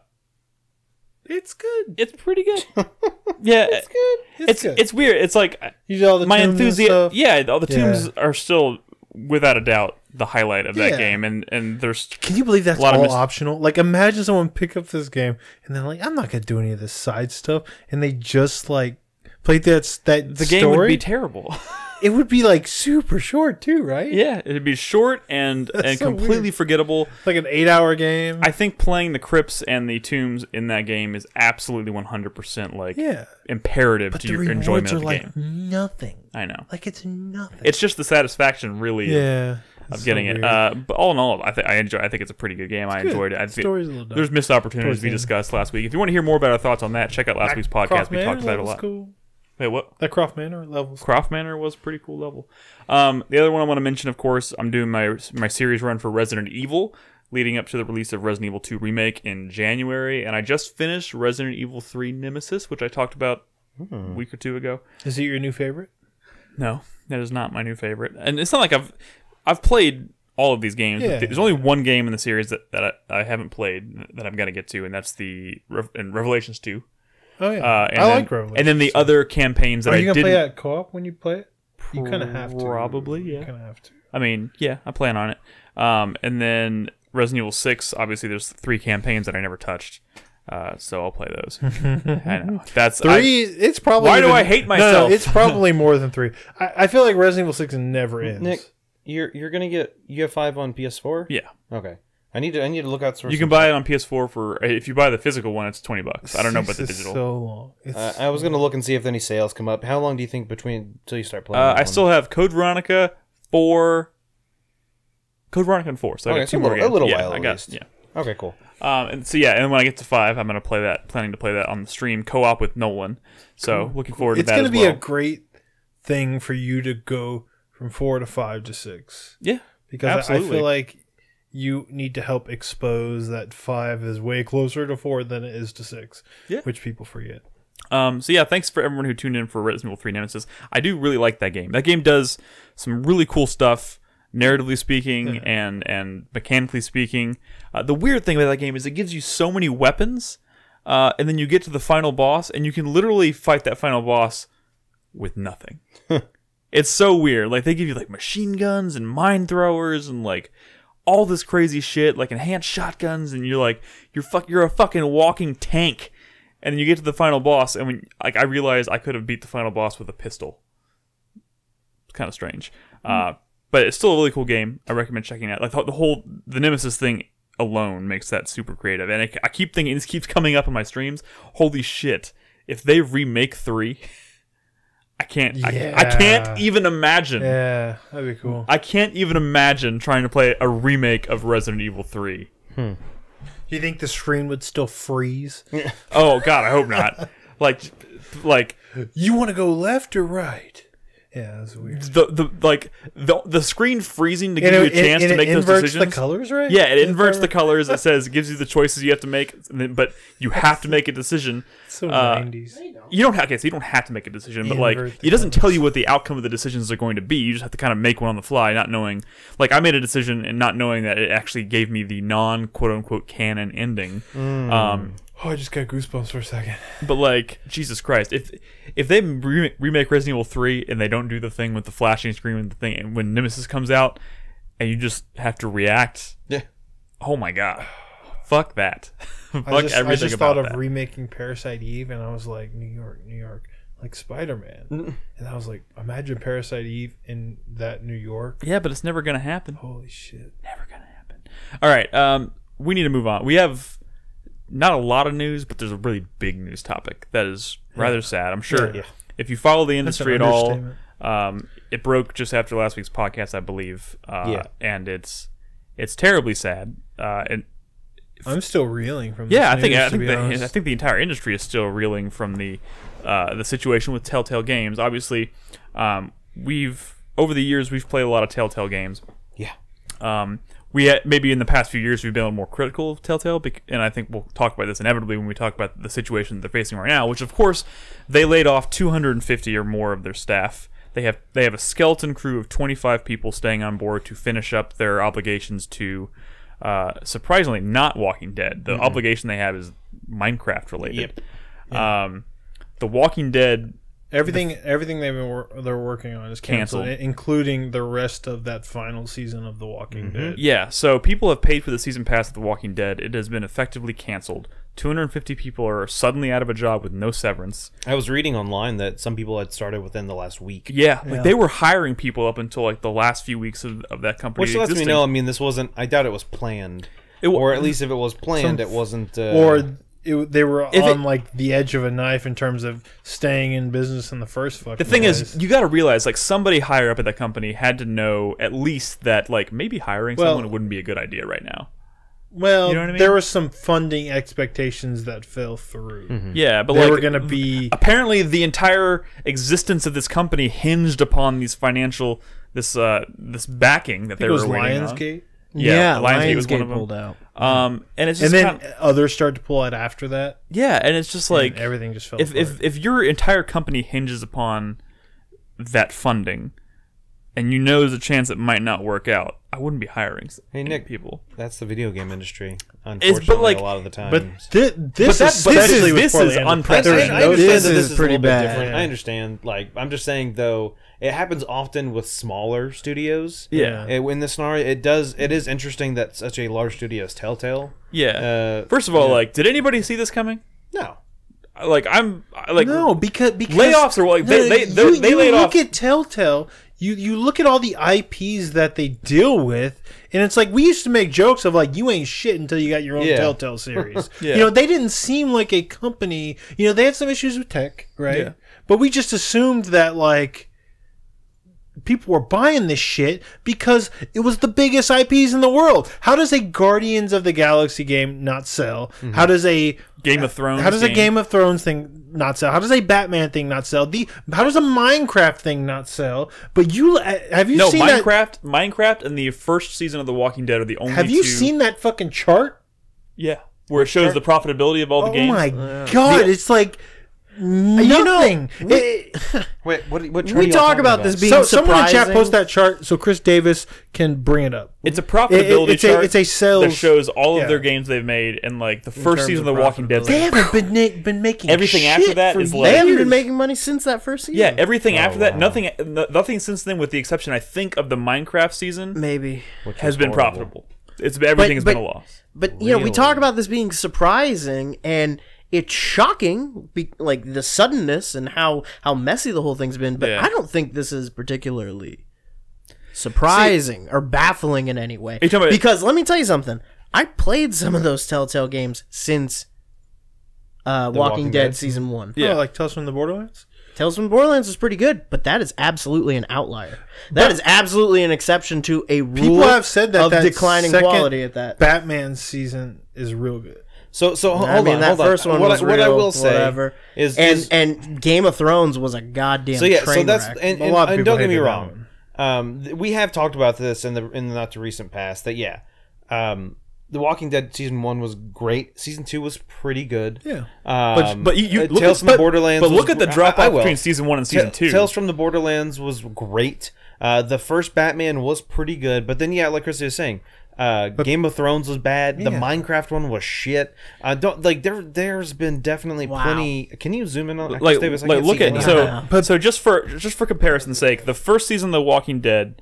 Sorry. know how to So is computer the them. orange what they spent versus the blue what they sold? going. What is this? Chris for? Davis, I'm like 10 feet from the thing. Okay. Thank you. That horrid Jurassic Park game sold way more than Is it what they've been putting, like Yeah, the last what they've three or been putting four out. titles is this they put out. profits or what am I looking at The here? blue is sales, orange is in players, Okay. owners and players. Okay. But you know the thing is, it's not just that most recent season of Batman, but also people were saying that this new season of The Walking Dead's been really good. So hold on. Can we go to the left? They were finally moving to a new engine. So just so we can see this. So Walking Dead, which came out in 2012, had owners as blue, 3.5 million owners, and if you scroll to like a recent one was Guardians of the Galaxy. That is what scroll over to the left. That's less than 500,000. That's way less than. Well, 500,000. I know. I'm just saying. I can't see how that's much probably it is. less than 50,000. Yeah, that's Jesus no. Christ. That first line is 50,000. No, 500. 500,000. Oh, 500,000. Yeah. Yeah. So that's probably Wow. less than 50,000. So no one's been buying their games. And the crazy thing is too, But that's to think of Guardians of the Galaxy. But there's no business model in which putting out this formula of game this frequently is ever good. yes. There's no way that was going to work. Well, so Crispy, I think what they were trying to do is cover all their bases. Like, oh, you don't like Game of Thrones? That's fine. We got a Batman. That's fine. I know, but the problem is they're cutting costs individually to each project to try to spread out that risk, and they're just putting out a bunch of shit. Mm-hmm. Also, And the licenses were really expensive. Yeah. yes. Yeah, they're licensing fucking Batman and Guardians of the Galaxy. Yeah. Like, There's imagine no- how much money alone those two licenses must have been. And the weird thing too is like if you look at the success of The Walking Dead season 1, which was amazing, Game of the Years all over the place, right? Yeah. And then you look at Well, that was because I don't want to say it was never heard of before. I mean, but it was definitely unique. It definitely had a unique feel to it that we hadn't really seen in games. that was before. the first like huge like, oh my god, they have really done something cool with their tech and everything. And then you see that right after that was Fables. what's the Fables, yeah. Why can't The I- Wolf Among Us. Wolf Among Us, Among Us, yeah. which is the new IP, and it was and It wasn't new, but I mean, people liked it. But yeah, I Right. mean, but for in the gaming industry and until the Telltale right. space, it was Yeah, a new IP. yeah. So for the the drop off makes kind of that sense. But then you look at The Walking Dead season 2, which was not too much longer after The Walking Dead Yeah. season 1, and the drop off was like ridiculous. And it's like, but think about how many people people already didn't care. people should have been chomping at the bit to see what happened next. Yeah. In that series, and the drop off there was significant. So I guess one of the the show things we could became talk less about. popular. What, Brett? I think it's because the show But like became less you say, the popular. show Well, no, is so less that's popular, but fine. but the show is still like I do think one of the that biggest shows on television. the episodic releases affected it. I do think that people Yeah. they were like, oh well, you know what? I'll wait until it's completely out. Yeah. But then other games come out, other And things the- and the happen, reviews were then, and the softer, too. reviews I weren't. mean, look at great. what happened with Hitman and their business model there. Like, amazing game, but maybe the episodic nature of it didn't. But how many of us? translate How well. many of this in this room played After those a episodes as soon as they came out, and how many of us waited for it to be complete? Well, I did this. I mean, but Dude, I don't know. I played that first season of Walking Well, Dead. I know the. I know the first. I played that like what I'm saying is like there's something magic about that first season of Walking Dead Oh, yeah. that they never got back because even me, somebody who really enjoyed those characters and want to see where that story's going. Well, actually, I don't know that I did. I kind of like where that story ended. yeah. I mean, But even if I was curious about what happened to Clementine after that fact, I played the first episode of season 2 and I didn't give a shit. Like I don't know, maybe it's just me. it was but, a like, slow start, but there's some but- intense shit in there. I've but, seen but that Kenny but and that stuff. fucking, Yeah. Ooh, you gonna sit with Kenny, But or you that- gonna sit with the new people? That's just crazy. I don't know, man. Like to take that level of success and just assume that it's going to be transferable yeah, across all these different properties and across that many it's a different ridiculous gamble. titles is in I guess now in retrospect seems insane. I mean, and Like- the reason I brought up Hitman too is because just think about everybody already knew Hitman. Like that Hitman game was great, but the fact that it was episodic made it like the return. Every time they released an episode, it was just diminishing fewer returns, people right? playing it, yeah. Like think about that. That is Telltale's entire business model. Correct. Every game is episodic, and they're dealing with these huge, expensive licenses. And they have a team of 250 people spread across all these different games working on all this different shit. Yeah. Like, there's no way that was sustainable. But the fact that it just suddenly, one day we think everything's fine, and the next day it's like, oh, by the way, we're closing. 250 people let go with no warning. Dude. There are already class action lawsuits being filed because there was no... The way it was handled was illegal in California. Yeah. They have to have 60 days notice if there's going to be a massive layoff. And they're based in San More than Francisco, 100 aren't people. they? I think Yeah, so. San Francisco. Yeah, so those people Oh my God. are probably now also homeless. Yeah. Yeah, like, if they people. can't First of find- all, No severance. First they just of all, it's- one guy just moved. I think it's fantastic. It's obviously it's a great thing. We see all these people, all these other studios in the industry. Ubisoft did some cool stuff where they reached out and they said, "Hey, we're going to throw these job fairs specifically for people from Telltale. Come out and we'll talk to you." and Whatever. I think that's great. The That's one of the support. great things that came out of this was just the other members in the industry supporting them, saying, "Hey, it sucks you got laid off. Let's come talk. Come talk Yeah. to us. We're looking for Yeah. people." The good Like- news is here the That talented stuff people always who worked on sounds these better games. than the way it Well, ends I up, mean, though. it is, and don't get me wrong. Any company, I do some hiring at my company. I interview some people and stuff, and yeah, when we say. Like when I go to a job fair, I will take every single resume. I will talk to hundreds of people. How many do we end up hiring? 2, 3. I mean, it's one of those things where I'm not going to hire somebody just because they're looking. We hire people who we think can do well in our company. So I understand that these other game companies who are looking, hey, Telltale people come to us. We'll interview you. We'll talk. They're not going to hire all of them. They might hire like Yeah. 1, 2. But hey, like, you know there's- what? Those 1 or 2 people still got a job. There's I mean, a lot of, and it's probably honestly realistically more than 2 people. I know. But like there's a lot of talented people from Telltale that had a lot of say in like why those games, the ones that turned out well, were good, and those people are going to find their way into other, and made their influence is now going to be spread across the industry, which I think is a great thing.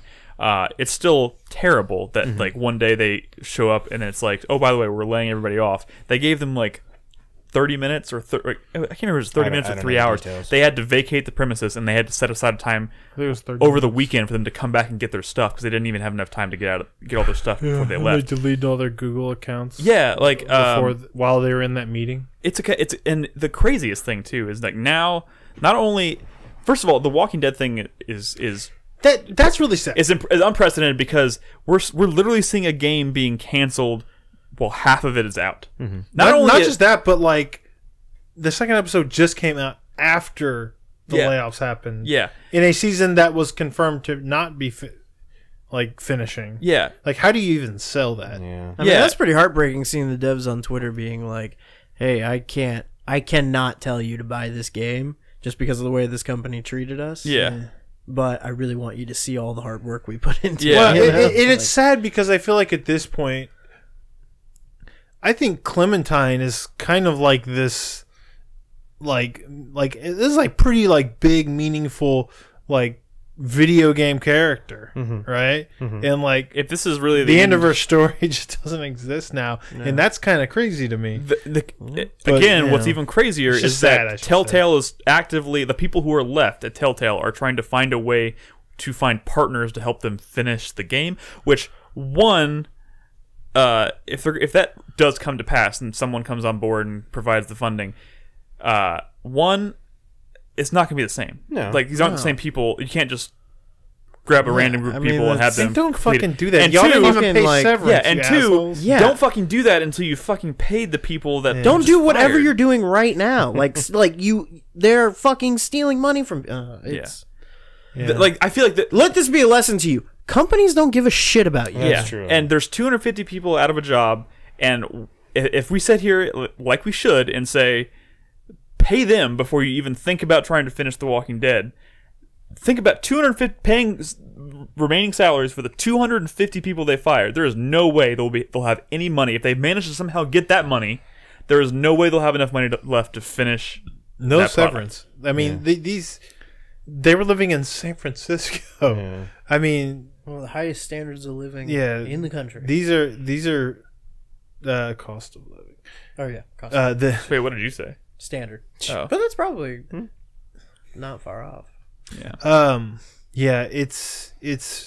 It's really gross, but like they might not even be able to pay rent next month. I mean, they Are there really people out there who are harassing devs for not going back to finish the game? Have you for not free? seen that? People are fucking idiots. Yeah, there's been a lot of people being like, "Oh, you guys should finish it for free just for love because you love the work Those people are because you love games fucking just because the fans deserve it." it's just dumb, misguided People stuff. should People die in aren't fire. thinking right. It's The thing is, like, honestly, like, I feel like Clementine as a character, she deserves a send off, but like not at the expense of other people's fucking livelihoods. So it sucks. We have one good season of The Walking Dead, and you can kind of, if you want, that one season is a great story with a good ending. Yeah, you're right. But I mean, play the other stuff too. Yeah. Dude, fucking Tales of the Borderlands is a fan-fucking-tastic game. One of the coolest things that's happening amongst this tragedy is you see a lot of the developers releasing stuff that they could have never released before and talking about things they could have never talked before. One of the funniest things is from like Tales of the Borderlands. What's the Reese? What's the main character's name? Reese. where the animator got instructions to like, okay, this is the part where he's gonna flip off the monitors, right? And he meant turn them off, but the animator thought he meant like flip them off. So that's the scene where Reese is running like flipping off all the monitors. And they thought it was so funny they just kept it in. Nice. That's fantastic. That game is incredible. That's so good. It sucks that we will never get a sequel to that. Yeah. Which I should play that, huh? Yes. Tales of the Borderlands Dude, is the best fantastic. Borderlands Oh game. yeah, Yes, Yeah. it is. Now that I it's really good. doing behind the scenes stuff, now that I've It's talked, really good. I've collected all of our site-wide top 10 lists for the past few years. I will tell you, Tales of the Borderland came in number 3 that year Yeah. as a collective site-wide. It was my It deserves number that. three. Man, the people were saying that this Walking Dead was like fucking It was good. getting- Even yeah, the apparently it was creators pretty of the good. original season, What's the- who don't even work at them anymore, were Right. like, this shit looks legit. I hope someone like swoops in and says, This is a big "We're gonna- fucking travesty, man. God, I hope a miracle happens and people somehow get paid and it gets finished. What It's they not need, going to happen. what people need to be doing is like a fundraiser or something for We the need employees. But we need to just What cut- if we need to cut this out of our hearts and just like this is a move travesty? on This is a and- travesty. just hope that these people get some semblance of justice. Yeah, absolutely. So I think that's all we really need to say about it. I think it goes without saying. We wish the best of luck to anyone out there who are lost their job as a result of this closure, this mass layoff. And I think a fuck you of the week obviously goes to people who mishandle this at Telltale. This is fucking awful, but I hope people sounded ain't- like they were maybe going to start turning things around. They were working with a new engine. Hey, Stranger Things was probably going to sell well. I'm not gonna lie. Like, That's crazy. honestly, since season 2 of Telltale, since season 2 of The Walking Dead. no, the game that came out after season 1 of Walking Dead. It's Wolf Among Wolf Us. Among Us. Since that game, I think all of us have been talking about the issues at Telltale. Oh, yeah. There's been issues since fucking day 2 at that company that they have been putting out too much with too little improvement, too fast, too widespread. Like the fucking designs were there from the beginning. The bizarre thing is that the writing should be on the wall after like the 3rd or 4th game of decline. Yeah, and like as soon as you see that, and I know they're like, oh, maybe like rose, tinted glass, oh, maybe this next one, maybe this one will be the next one that sells big. But you can't do that. And honestly, can't- you say Stranger Things would have sold if Game of Thrones doesn't sell. I don't think that Stranger Things game would have sold. Yeah, either. but Stranger Things is a younger audience. Game of Thrones is a fucking young audience. They didn't make a new engine probably because they didn't have the fucking money. We just assumed they had the money. Yeah. I'm That's sure. that's 100%. I Absolutely agree certain with as you well. that one of our biggest complaints about why these games weren't better was because they always had that shitty engine. But yeah, it makes sense that they couldn't fucking afford to get a better one. All right, we need to move on. Of course, yeah, like I said, hearts go out to everyone who lost their job. Hope they land on their feet. Terrible story, but we'll see what happens. I'm sure there'll be some developments. Telltale has been saying there's going to be some developments about the future of The Walking Dead. It's gonna if we Telltale. get an ending to The Walking Dead season 2, it's gonna feel real scummy. Season 2? I mean, it's final season. Yeah. If they somehow complete this project, it's going to have a real scummy They're feeling. gonna bring to in it. a bunch of scabs. Come on, fuck off. Anyways, all right, we need to move on. Nolan, are you ready for the community segment? Yeah, I'm ready. I think we have some new patrons. Right. We got two new patrons this week. Two new patrons. And as I said before, while he's pulling that up, It's already we up. did make some updates to our Patreon campaign. If you're watching us live, you didn't hear us earlier, check it out. Patreon.com/4Player. We updated our tiers. We set some new goals. We're working towards getting some new sweet headphones that help us control all our audio issues that we have on the show that we're trying to work towards together as a community. So check those out. Just real quick, I just want to give a shout out to the moment in season 3 when Clementine accidentally shoots a dude because she accidentally hits the trigger or whatever and shoots a dude in the head and kills him on accident. Mm-hmm.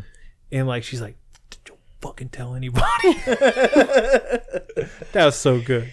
All right, so like Nick was saying, That makes me really want to play that. A human. She just kills a dude. /4Player is a great place to hang out. You go there, you get some behind the scenes stuff. You get early access to shit. Early access to podcasts. You get can to ask us questions. This past week, since our last podcast, we've gotten 2 new patrons. Yeah. Steph and Zolcron. I think I saw Zolcron in chat earlier too, but thank you, Steph, and thank you, Zolcron, for your financial support. We really appreciate it. And maybe thank you, Skittles.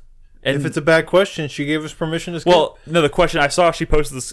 I checked during the break. She posted the question. Her question was about Telltale, and we covered it. Oh, I see. But thank you for your question, Skittles. Speaking of questions, we got some. First question this week from Chai.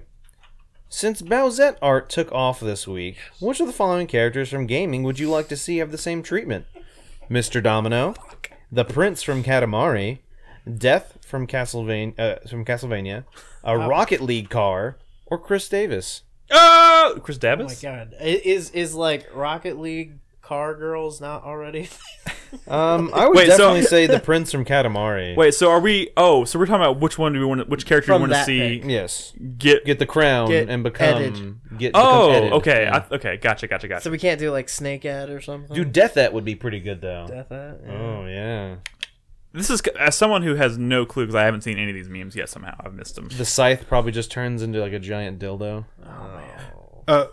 Real quick, just to clarify, someone in chat, was it Marlu? Someone in chat clarified that scene because they didn't remember. It was actually Clementine goes up to like a vendor. She's like, "What the fuck? You sold me bad ammo. Like you sold me like that shit could have got me killed out there." And she's like pointing it to his head because she's like fucking. Right. She's ruthless. She's like, "Look, this shit's bad. Chop, chop, chop." And there's like a good bullet, and she shoots him in the head. She's like, "Oh fuck."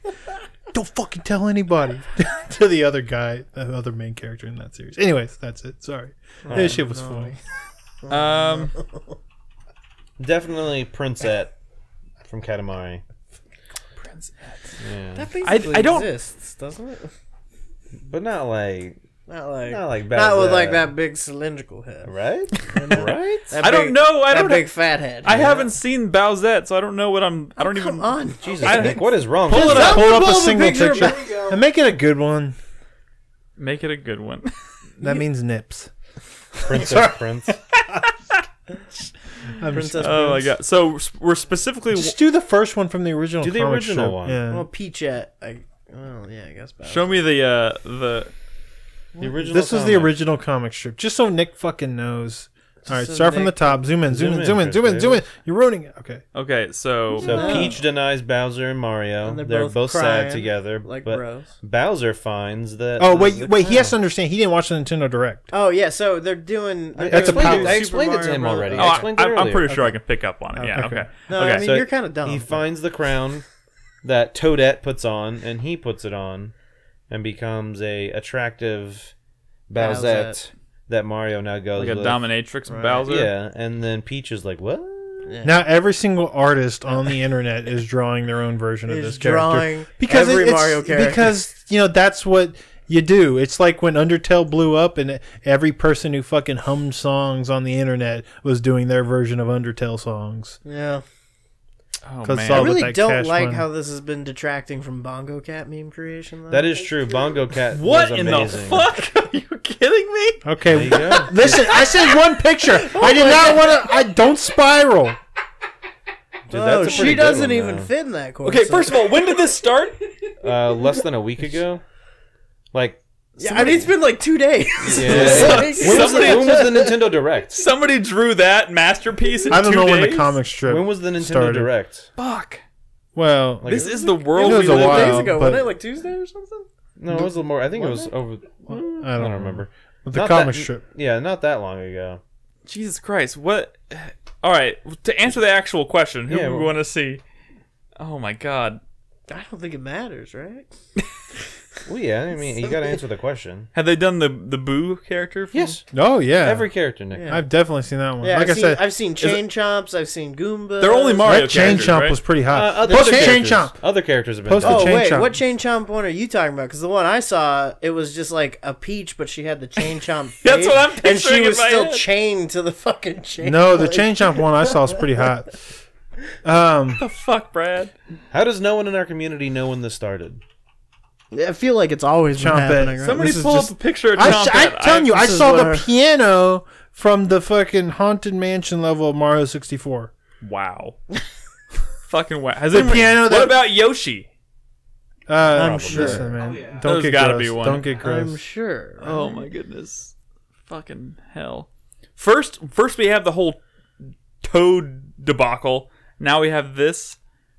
Are we gonna see a picture of this chain chomp? I want to see this. Someone post Chompette.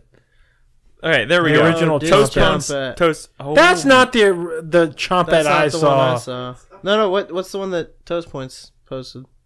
No, Oh, and that's we the got one- school posted a Yoshi. No. Wow, that's not it either. No, that's too sexy. People find ways to make these characters sexy. That's fucked What up. the? Okay, Dude. That's Why is Baby Mario there? Get the fuck out of there. The original comic was posted September 19th. is she Nick. farting in that picture? Nick, September 19th was when the original comic got posted. There's one with Danny DeVito. Danny DeVito. This is ridiculous. So, 8 days ago, Nick, just- was when it Wonderful. started. All this art in 8 days. Yeah. People waste no time. All right, Correct. we need to move on. Next question.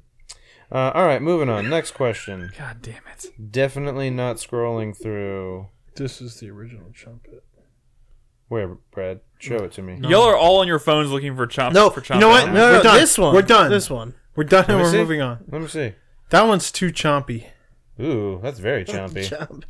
Oh my god. That's horrible. Oh my All right. god. She's Moving got the on. eyes. Let's just move on. Yeah, moving on. I think I saw one that was like a bullet bill.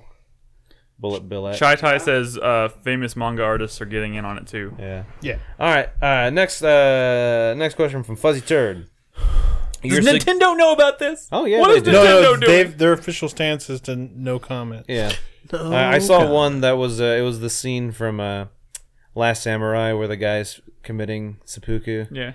Like Nintendo headquarters, and it's just like after Bowsette. Somebody at Nintendo is just thinking is in the corner somewhere What going. have we What done? have we We done? just want to make family-friendly games.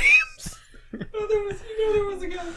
Sorry. Can you Chris Davis. oh god. You know how this works, Chris Davis. You know there was a guy in the design meeting that's just laying in the back, just smiling throughout that Oh. entire fucking conversation. Somebody knew this was going to He happen. knew. Somebody both knew this was going to happen, and then somebody is just terribly deflated by all of All right, this. let's move on. Nintendo. Next question from Fuzzy Turd. For shame, humanity. Your significant other made you a surprise meal that took months of practice and preparation. The meal looks absolutely delicious, and you are excited to dig in until you notice a knife in the kitchen that doesn't belong there. You ask them if they washed the knife before using it to serve the meal. They say no. You realize this is your freshly used poop knife, and you can't tell them about it out of embarrassment. Do you eat the meal that took so much effort? Or are you an asshole for not ingesting some booty fruit? Here's the I thing, got a man. solution.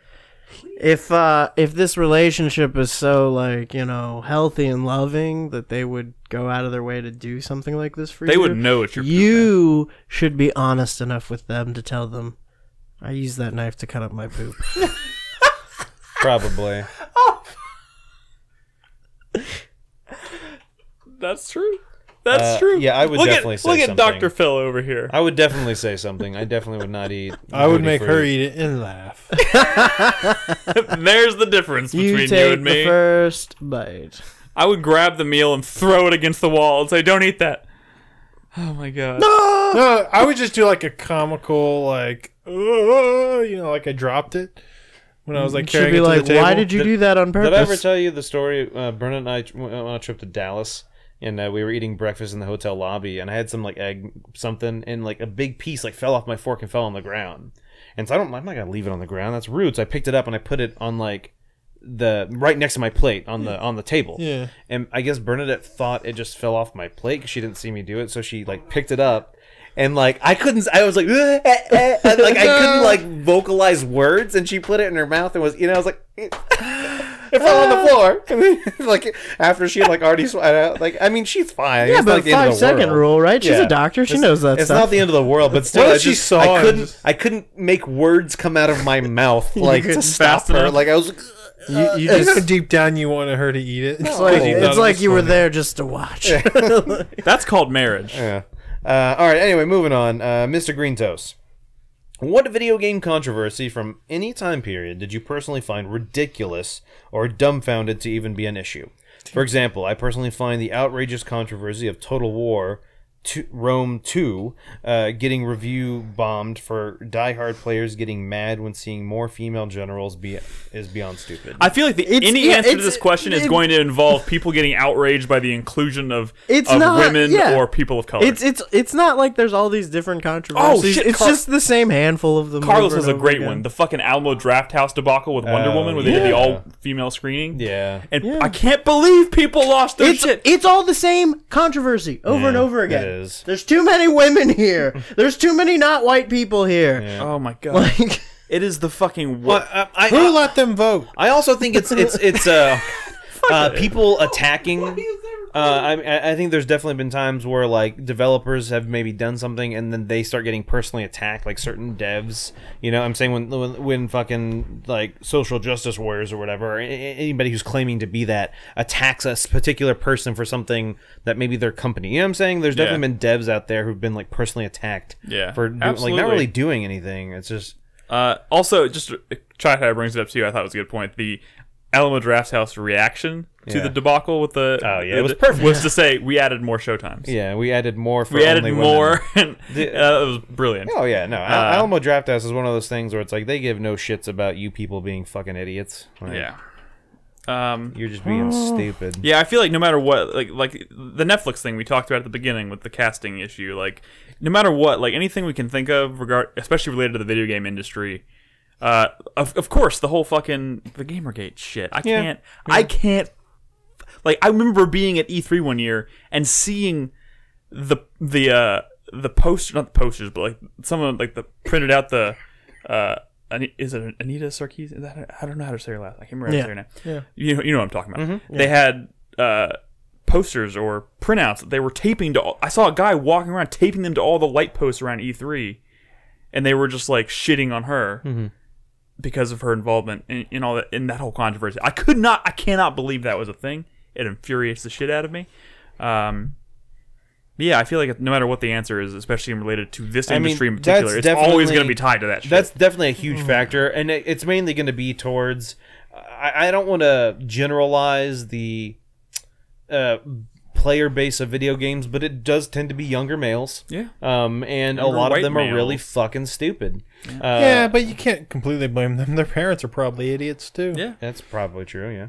And so I mean, I think that's that plays a big factor. Is there? That's how they're... and it sucks to kind of be. I don't want to say I feel ashamed because often, you know, when I'm talking with coworkers and they find out I do a lot of stuff with video games, I don't want to say I feel ashamed by it, but it's like, oh, I'm a gamer, but I mean, like, I'm not like... I was in a meeting at work today surrounded by 3 people that I work with for a very long time who know what I do, who know about the podcast and everything, and they were sitting there talking about, because they all have kids, and they're talking about, like, they're like, oh, I hate YouTube these days. It's just nothing but people with games. Every time I see my kid watching a video about games, I tell him to turn that shit off, and I was like, what the fuck? Yeah. And, like, they look at me and they're like, and one of them was said something like along the lines of, like, you're part of the problem. I was like, bitch, you don't know what the fuck you're even talking about, first of all.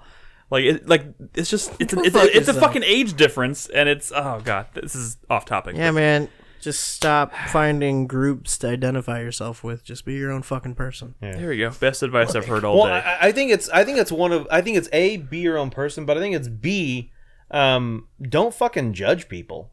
Yeah. Like so often, like a person I work with, like sometimes I'll say something, or one of my other coworkers will be like, "Oh yeah, I like to do this for fun," and they're like, "Why?" It's like, go fuck yourself. Yeah. So they found joy in their life? Fuck off. Yeah, like that's one of the most frustrating things for me. It's belittling someone for them doing what they like or enjoying something or whatever. It's like, go fuck yourself that you're trying to take happiness away from someone. You know we're all gonna die one day, right? Yeah. Like, come on. That's a good point. All right, anyway, let's move on. Moving on. Yeah. Zolkrone, new patron. I think he's actually one of the new patrons. Yeah. Correct. In 2017, there were some new platformers that were released. A Hat in Time has become one of my all-time favorites. What recent platformer in the last 10 years would you say which in the last 10 years would you say you have come to love? Which platformers in the past 10 years? Brad, what's going through your head right now? This is Chris Davis. I think we need. Bad Or do we need to unmute? No. Oh, Chris Davis wasn't paying attention to the question. Yeah, so in the past 10 years, a platformer that you've come to love. 10 years is a long time. I got 2008? a definite answer. Both of the Grow Home games. Those adore. are good, yeah. Grow Home and Grow Up. I adore those games. I wasn't prepared for this. Adore. Platformers. I keep thinking like I you say consider Guacamelee to be a platformer. Yeah, honestly. Platformer, that's yeah. It's that a is true. Metroidvania, but the platforming is really what makes it shine. Makes that phenomenal. Yeah, I would definitely say Guacamelee is a great one, especially and like we just talked about Guacamelee too. Like both of those games do some pretty amazing things. Go ahead, Chris Davis. A Hat in Time. That's a Chris Davis, that was in the fucking question. That's what I say. I didn't hear the question. He wasn't Well, listening. then you're muted because you're not fucking paying attention to this show. You don't have a right to be on it if you're not going to listen when I'm speaking. Oh my God, no! What's a good platformer in the He brought past up 10 years? the question was Rogue Hat in Legacy? Time has become one of his favorite Rogue Legacy's a platformers. good one. good. Okay. Puppeteer's good, yeah. Oh, I forgot about that. Guacamelees. Brad said Guacamelee, yeah. All right, I can said you mute Guacamelees. Crispy because he also wasn't listening. I was listening. I just don't like video games, so I don't have an answer. I know. There's definitely Celeste one. is really good. Celeste is great. There's one that I was actually mentioning to a coworker the other day, and I can't remember what it is. Hey, I know it sounds crazy, guys, but Super Mario Odyssey? There was one Oh, from this fucking year. Chai's got a good Super Mario one. Odyssey was Dust good. Force was fucking dope as a platformer. And it's weird because, like, I could not get into this. people Dust are Force naming. is fun. And I think Guacamelee was a bit of a stretch too, because that is very much. I mean, it is definitely a platform. The platforming was what made that game great. But like, I wouldn't necessarily apply that same rule to like all Metroidvanias. Like someone brought up Hollow Knight. I think Hollow Knight is one of the most amazing games ever. But I don't necessarily consider it a platformer. Why not? Yeah, there's I mean, it has good platforming platforms. elements. It has platforming elements, but I don't think that's the defining characteristic. Trust it from of someone who's gotten through the White Palace. It's platform. Ooh. Shit. Yeah. Made Yeah, you for look a like a second. fool now. I feel like a fool. Do I look foolish? God damn it. Wait. Oh. I guess Ori. Oh, is it? He said Ori in the Blind Forest. In the Blind Forest? Is that what that game's Yeah. called? Yeah. Ori in the Blind Forest. Yeah. That's a dumb name if you think about it. Yeah. Dumb game. What's a blind forest? I don't know. It's metaphorical, Brad. Sorry, I was trying to look up my Steam account so I could look at my recently played games. Recore has good platforming. Yeah, Recore's a good one because I know there's definitely something that I've played in the nuts. Like I think like even this year that Celeste, you played? I know I played Celeste, and yes, I agree that was a good one. I mean, isn't the Messenger kind of a platformer? I haven't a played little that, bit, yeah. so I can't. It's pretty good, man. Hold on. I mean, platforming in particular in that game is one of the highlights. Yeah. VVVVVV is a great fucking Oh, platformer. How do you spell that? 6 Vs. Yeah, 6 Vs. But it's actually just spikes. Yeah, correct. That's the. Or don't. In case you didn't figure that out. Brad is only commenting on the name of Ori and the Blind Forest. I don't think that's a bad name at all, but Yeah, no, I love Ori in the Blind Forest. Dust and Elysium. No, I said it was a bad game. No, I will fight you. I didn't mean it. I just said it. Oh, Owlboy. Yeah. Cowboy platforming is not really its strong suit. These 6 times in a row. You know, I don't. Is this a bit of a stretch? Would Mirror's Edge Catalyst be a platformer? Sure, Nick. Sure. It's a first person, but like What's the the- whole game is built around quote unquote platforming. What's isn't the it? game that I played recently? I like jumping around in Dying Light. I wouldn't call that a platformer. Is Spider-Man a platformer? No. No, Because you move around a lot. No, but like land think on about it. it. you gotta Think be about it. jumping. You do jump. Think about Just it. with Isn't webs. wouldn't Mirror's Edge qualify as a platformer? That game is literally just No, but it's not even about that shit anymore. That Mirror's shit is- Edge. Yeah. Wait. Oh, I thought you said Assassin's Creed. I'm saying I Mirror's read Edge. Assassin's Creed. Yeah, Mirror's Edge. Yeah, that's a platformy type thing. I'm gonna go For ahead and sure. put. I like to champion this game because no one else talked about it the year it came out. But Mirror's Edge Catalyst, I think, is a phenomenal game. I would skip the first one altogether and play Catalyst, but like Whoa. that's a very different. Would you call Inside a platformer? I don't know. Dude, Steam's fucking horrible. I can't sort by my recently played. It only shows me like 5 games. Yeah, I don't- wouldn't say Inside's a platformer, but it is a very, very, very Yeah. good game. For sure. I don't play too many platformers these days. I don't We think. sufficiently answered this SteamWorld question. Dig 2. We threw that out a was lot pretty of good. Yeah. suggestions. I think That's they a all good all one. those games that we've mentioned have platforming elements, and they're all fantastic. What's important is that we didn't say Mario Odyssey. I said it actually. Nick did. Odyssey, ESC, That is a great platformer, Odyssey, even if not the best one. Odyssey, All right. I'm gonna give a big old fuck you to Steam right now because it's really dumb that I Go can't on. sort all of my games by recently played. Next question. Oh, Carlos named a good one. Outland. Outland. Yeah, Outland That is a is. platformer. That's pretty old at this point, though. but it's brutal and it's. But he said past 10 years. 10 years. Outland That's the is problem. 10 fantastic. years is a long it's time. close to 10 That game years. is fucking brutal and it's great. No, it's not. Outland is not 10 years old. Dude, we're I'm saying 10. it's kind of close of it. No, we are 10 years old, and I played that like 3 or 4 years Yeah. into our Are you kidding me? podcasting. Yeah, for sure. If Chris Davis was a better producer, as soon as I said it's not 10 years Yeah, old, he he's a probably better would have been Googling how old Outland was. I'd say 8 years old. All right, moving on. The Next question is, does anybody really care that much? from Shadow Step. Oh, Gamerbeck says 2011. See? That's Booyah. definitely not 10 years old. Booyah. What weird food combinations do you really enjoy? Macaroni and cheese and ketchup.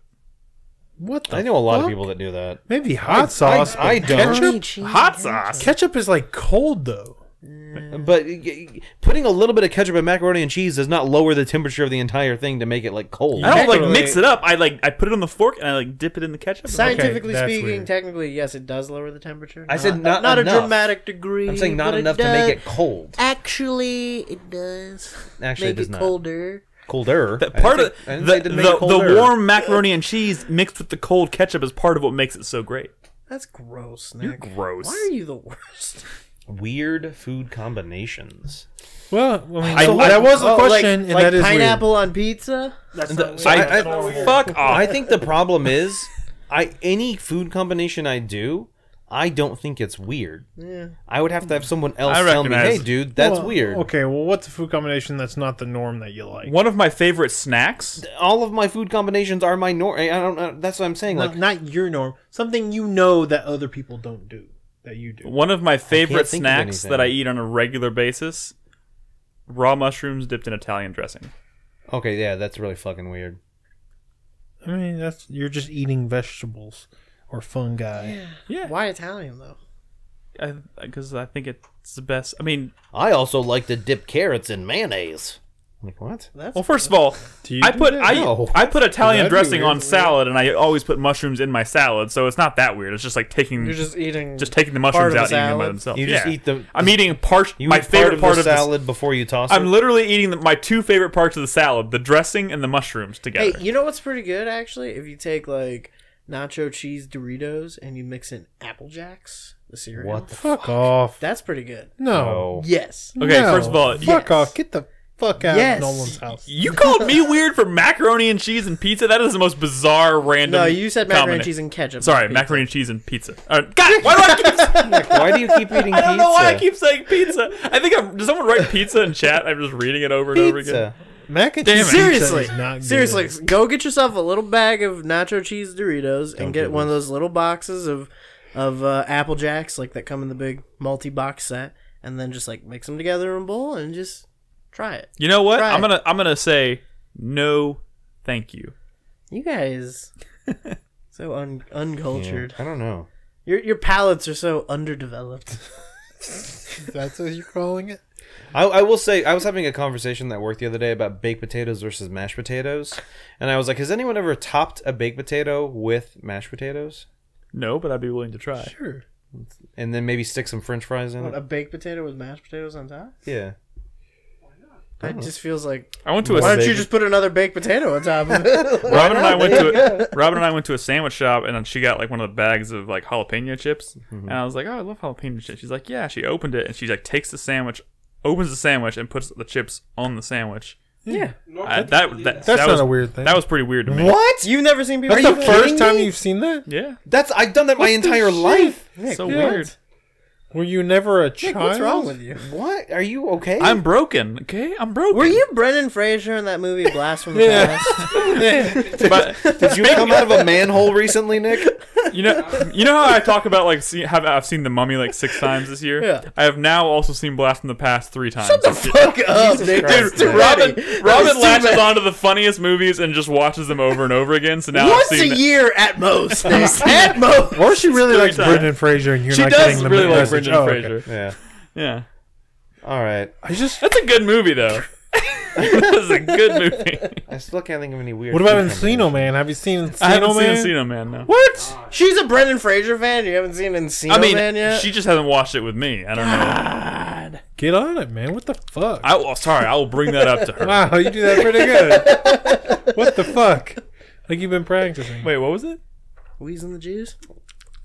That's gross. Fucking Polly Shore. Polly Shore. All right, moving on. Sherika asks, "What are your thoughts on the ongoing Telltale game Oh, that's Fallout?" Skittles. Oh, we That's did the one this. I said. Okay. I addressed. Well, yeah, we Thank you talked for the about question, this. Skittles, Thanks, but we covered it in the Skittles. last segment.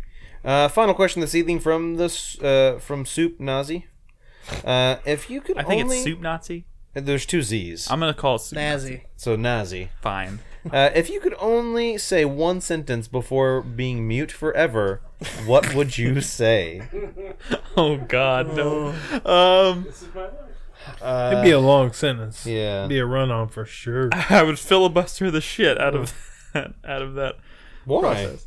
Why would you...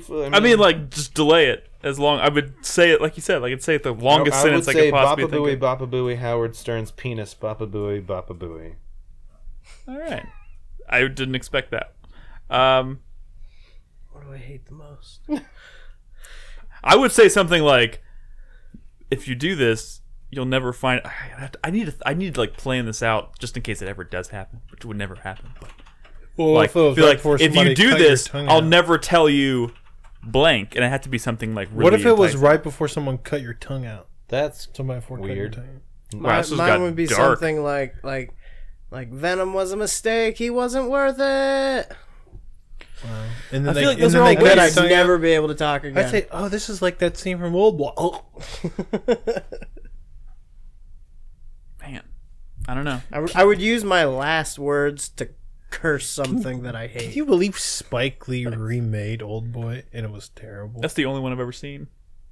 Jesus. I know. I'm Christ, sorry. Nick.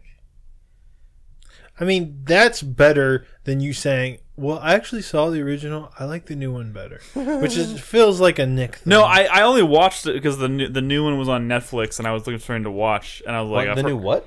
Old Boy. Oh, gotcha. So it was readily available, and I had never seen the movie, so I was like, I'll watch this one. Nick would be like, my favorite is Old Boy 3. Sorry. Actually, it is part of it. Wait, The is there an Old Boy 3? Vengeance What? trilogy. But no, there's not. It's a joke. I'm making a joke. Okay. Like a Terminator It's called alien humor, joke. Nick. Yeah. Keep up. Oh, you're making a fucking joke at my expense. I Yes, get it. yes. Oh, of course.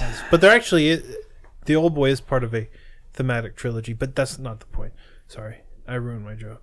Alien 3 is a great movie. That would be my last words right there. That's what I would say. Alien 3 is a great movie. Fincher's greatest. Sure. No. All right. Anybody else have we're- an answer? I think we're done. Yeah. Oh, was that it? Okay, we're good? That's it. That's all All the right. questions this week. Thanks to all our patrons Yeah. for asking those great questions. Once again, every week we post a thread on patreon.com/4player where you can go and ask us any question you want, as long as you were a patron who donates $1 or more. $1 or more. But like I said, we've updated our tiers. Go check them out. I think you'll find some stuff there that you like.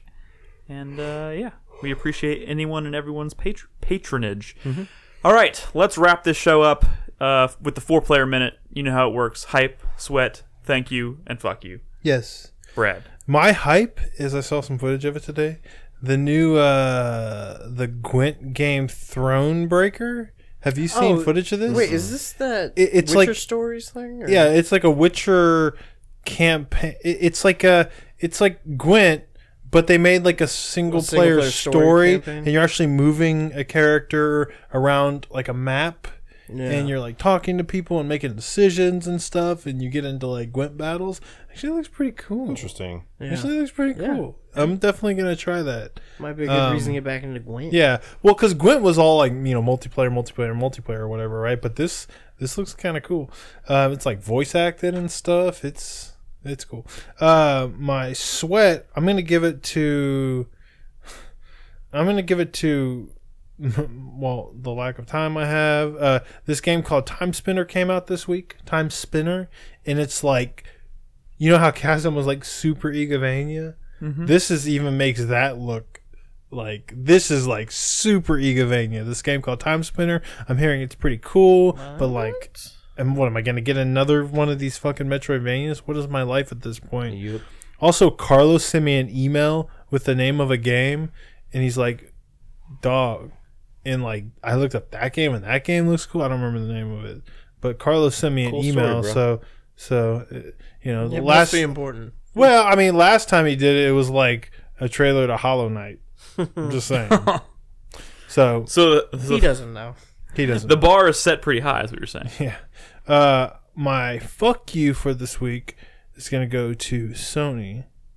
They're shutting down some servers for some interesting games, Including one of them being Twisted Metal 2012, which is an amazing underrated game, and they're shutting it down less than a month from now. So we have to get in a good Twisted Metal night soon. I really want to make that happen. Cool. And my thank you, I'm gonna give it to Nick. Nick does a lot of hard work that you guys don't see behind the scenes. Working on, what did you say earlier? Fiddling with websites? No, the timing of banners. The timing of bands? Yeah, I'm not talking about that shit. I'm talking about like, emails and stuff to, help us keep on the right track. You do a really good job, Oh, Nick. thank you. And you're my thank you for this week. Oh, That's all. warm and fuzzies. Nolan? Cool. My 4-player match starts now. My hype is for The Last of Us 2.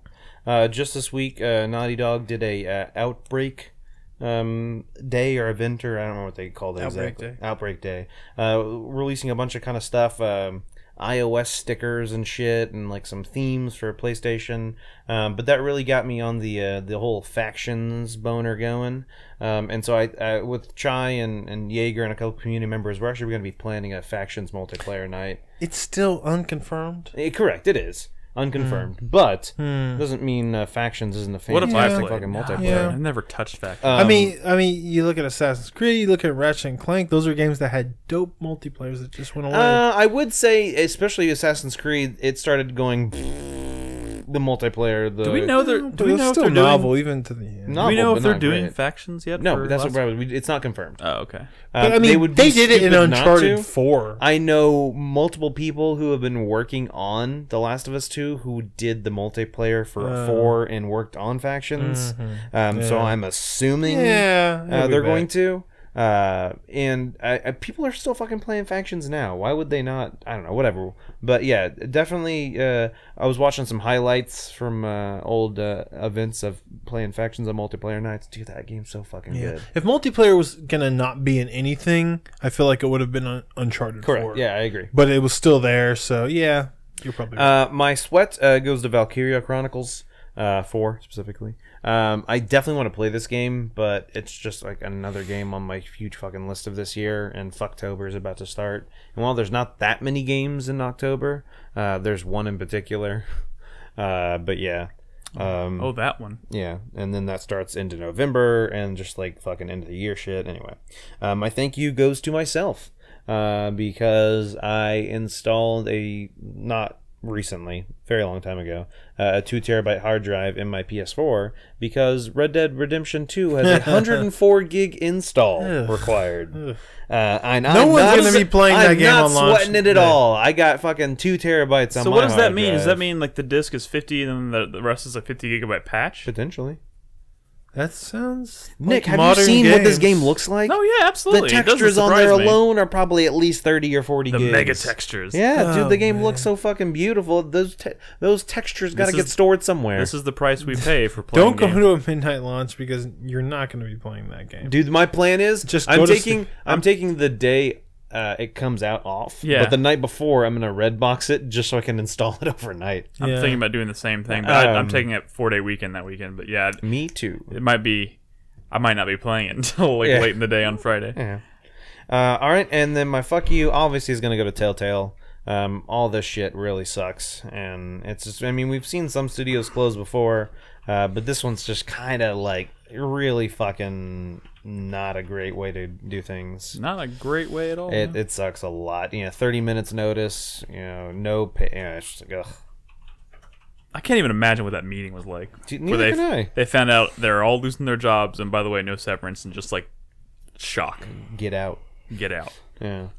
My God, Crispy. Yes. All right, my hype this week is to finish The Messenger. What? I mean, Texas Storm, Storm, calm down a bit there. You don't need to get the 3 of them off. Maybe Taking just 3 start days with one, off maybe. for RDR2. Start with yourself. God. All right, anyway. Oh my God, sorry. Pride Month. Anyway, Pride. Hashtag Pride Month. I'm really excited to finish The Messenger. That game is fucking great, and I just kind of want to see if there's any more like big surprises waiting. I'm worried that maybe I've seen them all, but it's still lovely. What a wonderful game. You should all play that.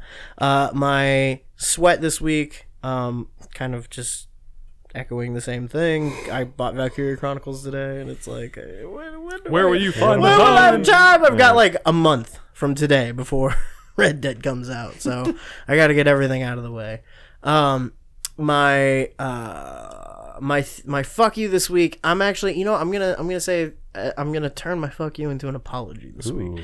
I'm gonna apologize to Fuzzy Turd, and I feel like I just I hope feel he like doesn't his turn question- this podcast off before he gets to this. he'll probably never know this, but I feel like his question was coming from a relatively innocent place. I just think that like he kind of got the brunt of a lot of like frustration that's been building up around these kinds of issues, because it's like we keep kind of having the same fucking conversations in public and in private over and over again about these same issues, and it just seems fruitless, and it doesn't really seem like we're getting anywhere sometimes. And I'm sorry if I was a little strong in my already reply, cut your brakes. but whatever, it doesn't matter. It's cool. He's probably already done with never listening to us again. And my thank you for this week is gonna go to, I don't know, everybody, all you guys. Oh, Thanks for being my friend. You're welcome. you're welcome. You fucking Anytime. assholes. We do our best. All right, thank you, Crispy. My 4-player man starts now. My hype is next week is Assassin's Creed Odyssey, and I'm getting pretty Next excited. week? Yep. Yes. Oh my god, I'm getting Right? pretty excited about it. I'm sorry. that is nowhere near my radar. I am Like, I had praying to keep it away. Don't you say it. that the game doesn't get amazing reviews. I'm praying the opposite. Because Brad wants to play I it. think Assassin's I Creed. know. I fucking do. I told myself if that game gets like a fucking 85 or above, I'm gonna play it. Yeah. Because I wanted to. Because I think this game looks really cool. I kind of regret not getting into Origins, but people are telling me, "Oh, this just looks like fucking more Origins."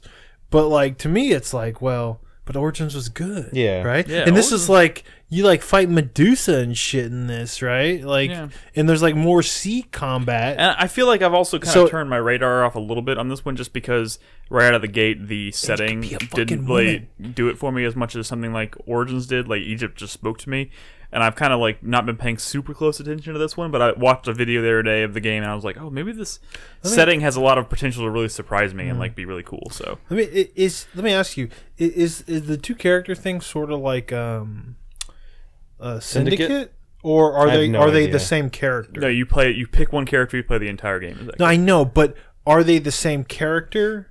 Oh, Are there two characters in this world and you only play no, as you one mean- of or them? are Is they- it like male and female shepherd? I think they're the same character. Okay. I'm pretty sure because I don't think I've ever seen any. That's good news for me because I haven't seen I any feel like it's nice to see a script that's written for a male character, but I watched a performed by video- a female character. I think that's what makes Female Shepherd like. Kotaku did a comparison video today of the same scenes with the different characters, and they have like very similar lines of dialogue, just tweets so and they're the stuff. same So character. I'm pretty sure it's the same character. Okay, yeah, that's kind of cool. I've never seen them on screen together, if that's what you're asking, right? Okay. But yeah, I'm getting pretty excited for that. My sweat actually goes for Devil May Cry 5. Watch some of that footage. I know the Watch footage. that Dante footage. My sweat is very specifically all the footage I have seen so far. All of the environments look very much like just hallways full of dudes. Yeah. And I'm worried it's going to feel like a very linear, like room to room fight dudes move on to the next one, instead of having like really interesting level design and like cool shit happening in the background and set pieces. Watch that Dante footage. Yeah. Stuff is happening in that level. In terms of the structure, it's just. I just hope the environments aren't boring. That's the only thing I'm really worried about, to be totally honest. Yeah, we'll see. My thank you this week I'm going to give to Crispy for, I think, finally tipping the scale for me on the Messenger. Like I said, I've been in the store like 2 or 3 times ready to buy it. Hey, I'm glad I sold you on that game and me alone. Chris Davis. My opinion, my tastes are excellent. Hey, Chris Davis, I got to the store on your recommendation last time, and then Brad got me there in the second when you talked about it on the show. It's not that I don't want to play it, but like He did it without footage, though. I think that's somewhat of an influence. If you were watching the game as he was talking about it, you'd be like, I don't want to play that. see, Or maybe it's more impressive that I convinced him without footage. I think it was easier. I just sold him. I think better. I think I've upset Chris Davis. See, he's envisioning, like, what are these twists that happen in this game? But it's just... Y'all have all done a wonderful job of selling it to me. I'm just Fuck Nick, you. you know me. You know my impeccable taste. I do. You know, Yeah, you play Fortnite. Get the fuck out. See, he doesn't even get it. He doesn't even understand why he's wrong. By the way, Texas Storm Surge in chat. Floss? Do the floss. Texas Storm Surge in chat asked me if I'm playing as the chick in Odyssey. Who wouldn't? Of course. And yes, I am. course. Absolutely. Wouldn't. 110%. And my other There's I'm no gonna, shortage of dude games. I'm gonna do right? another sweat instead of doing a fuck you for Telltale, which is the obvious choice. But my sweat this week is going to go another sweat is going to go to specifically there's one game that came out this year that I know I want to find some time to really dig into. To at least find out if it's for me, and that is Monster Hunter World. Mohan? Yeah, I think it You should. it's sitting my on. It's list. I have a little shelf where I have all like my backlog, and it's on the shelf. It's waiting for me. Dude, I think there's an event going on right now. I mean, it's not going to happen right now. I'm playing other things, but I You're might. never going to play that fucking game. That is my sweat. I'm I worried. take that's a the fucking case. hot dog bet on that one. That's a challenge. Okay. All right, Damn. shake on it. Hot dog bet. You need to get to Hunter rank at least 20. I don't even know what that means, but okay. But yeah, that's my sweat. I really hope I find some time to play it. I'm not saying I'm going to finish it necessarily, but I would like to at least pour 20, 25 hours into it to get a good feeling for it before we have to start doing Game of the Year stuff and that kind of stuff. Speaking of hours into games, when I was kind of scrolling through trying to find some games on my Steam list, I noticed that I'm 32 hours into Frostpunk. I Damn, did not realize I'd put that much time into that game. you really like that My game. sweater PC games this year. Yeah. All right, I think that's gonna wrap it up for the show tonight, guys. Thank you for watching us live. Anyone who's watching us live on Twitch, thank you for tuning in. Of course, we record these podcasts every Thursday night at 8 p.m. Central Standard Time. If you'd like to join us, you can find us at twitch.tv/4playerpodcast or 4pp.tv if you prefer. You can find our website and all of our podcasts at 4playernetwork.com. And like I said several times throughout the show, take a second to head on over to patreon.com/4player. Check out our new tiers and goals that we're working on. We would love you to. We appreciate anyone and everyone who wants to pledge even $1 to our campaign. It helps us out tremendously, and it's honestly what keeps us going. It helps us keep the lights on, helps us keep cover hosting costs and all that kind of stuff. Getting new equipment to make the show sound better, all that good stuff. No one's paying me for my electricity. What? That was a figure of speech, Nolan. Doesn't have Yeah, to be. It doesn't paying have, you. it doesn't have to be. But yeah, anyways, we do appreciate anyone and everyone who pledges, and we appreciate anyone who doesn't as well. We appreciate anyone who listens to the show. But if you would like to throw $1 or $2 or $3 our way per month, head on over to patreon.com/4player. And with that said, good night and we will see you on the stream throughout the week, and we'll catch you next week for another episode. Bye. Good night. Bye.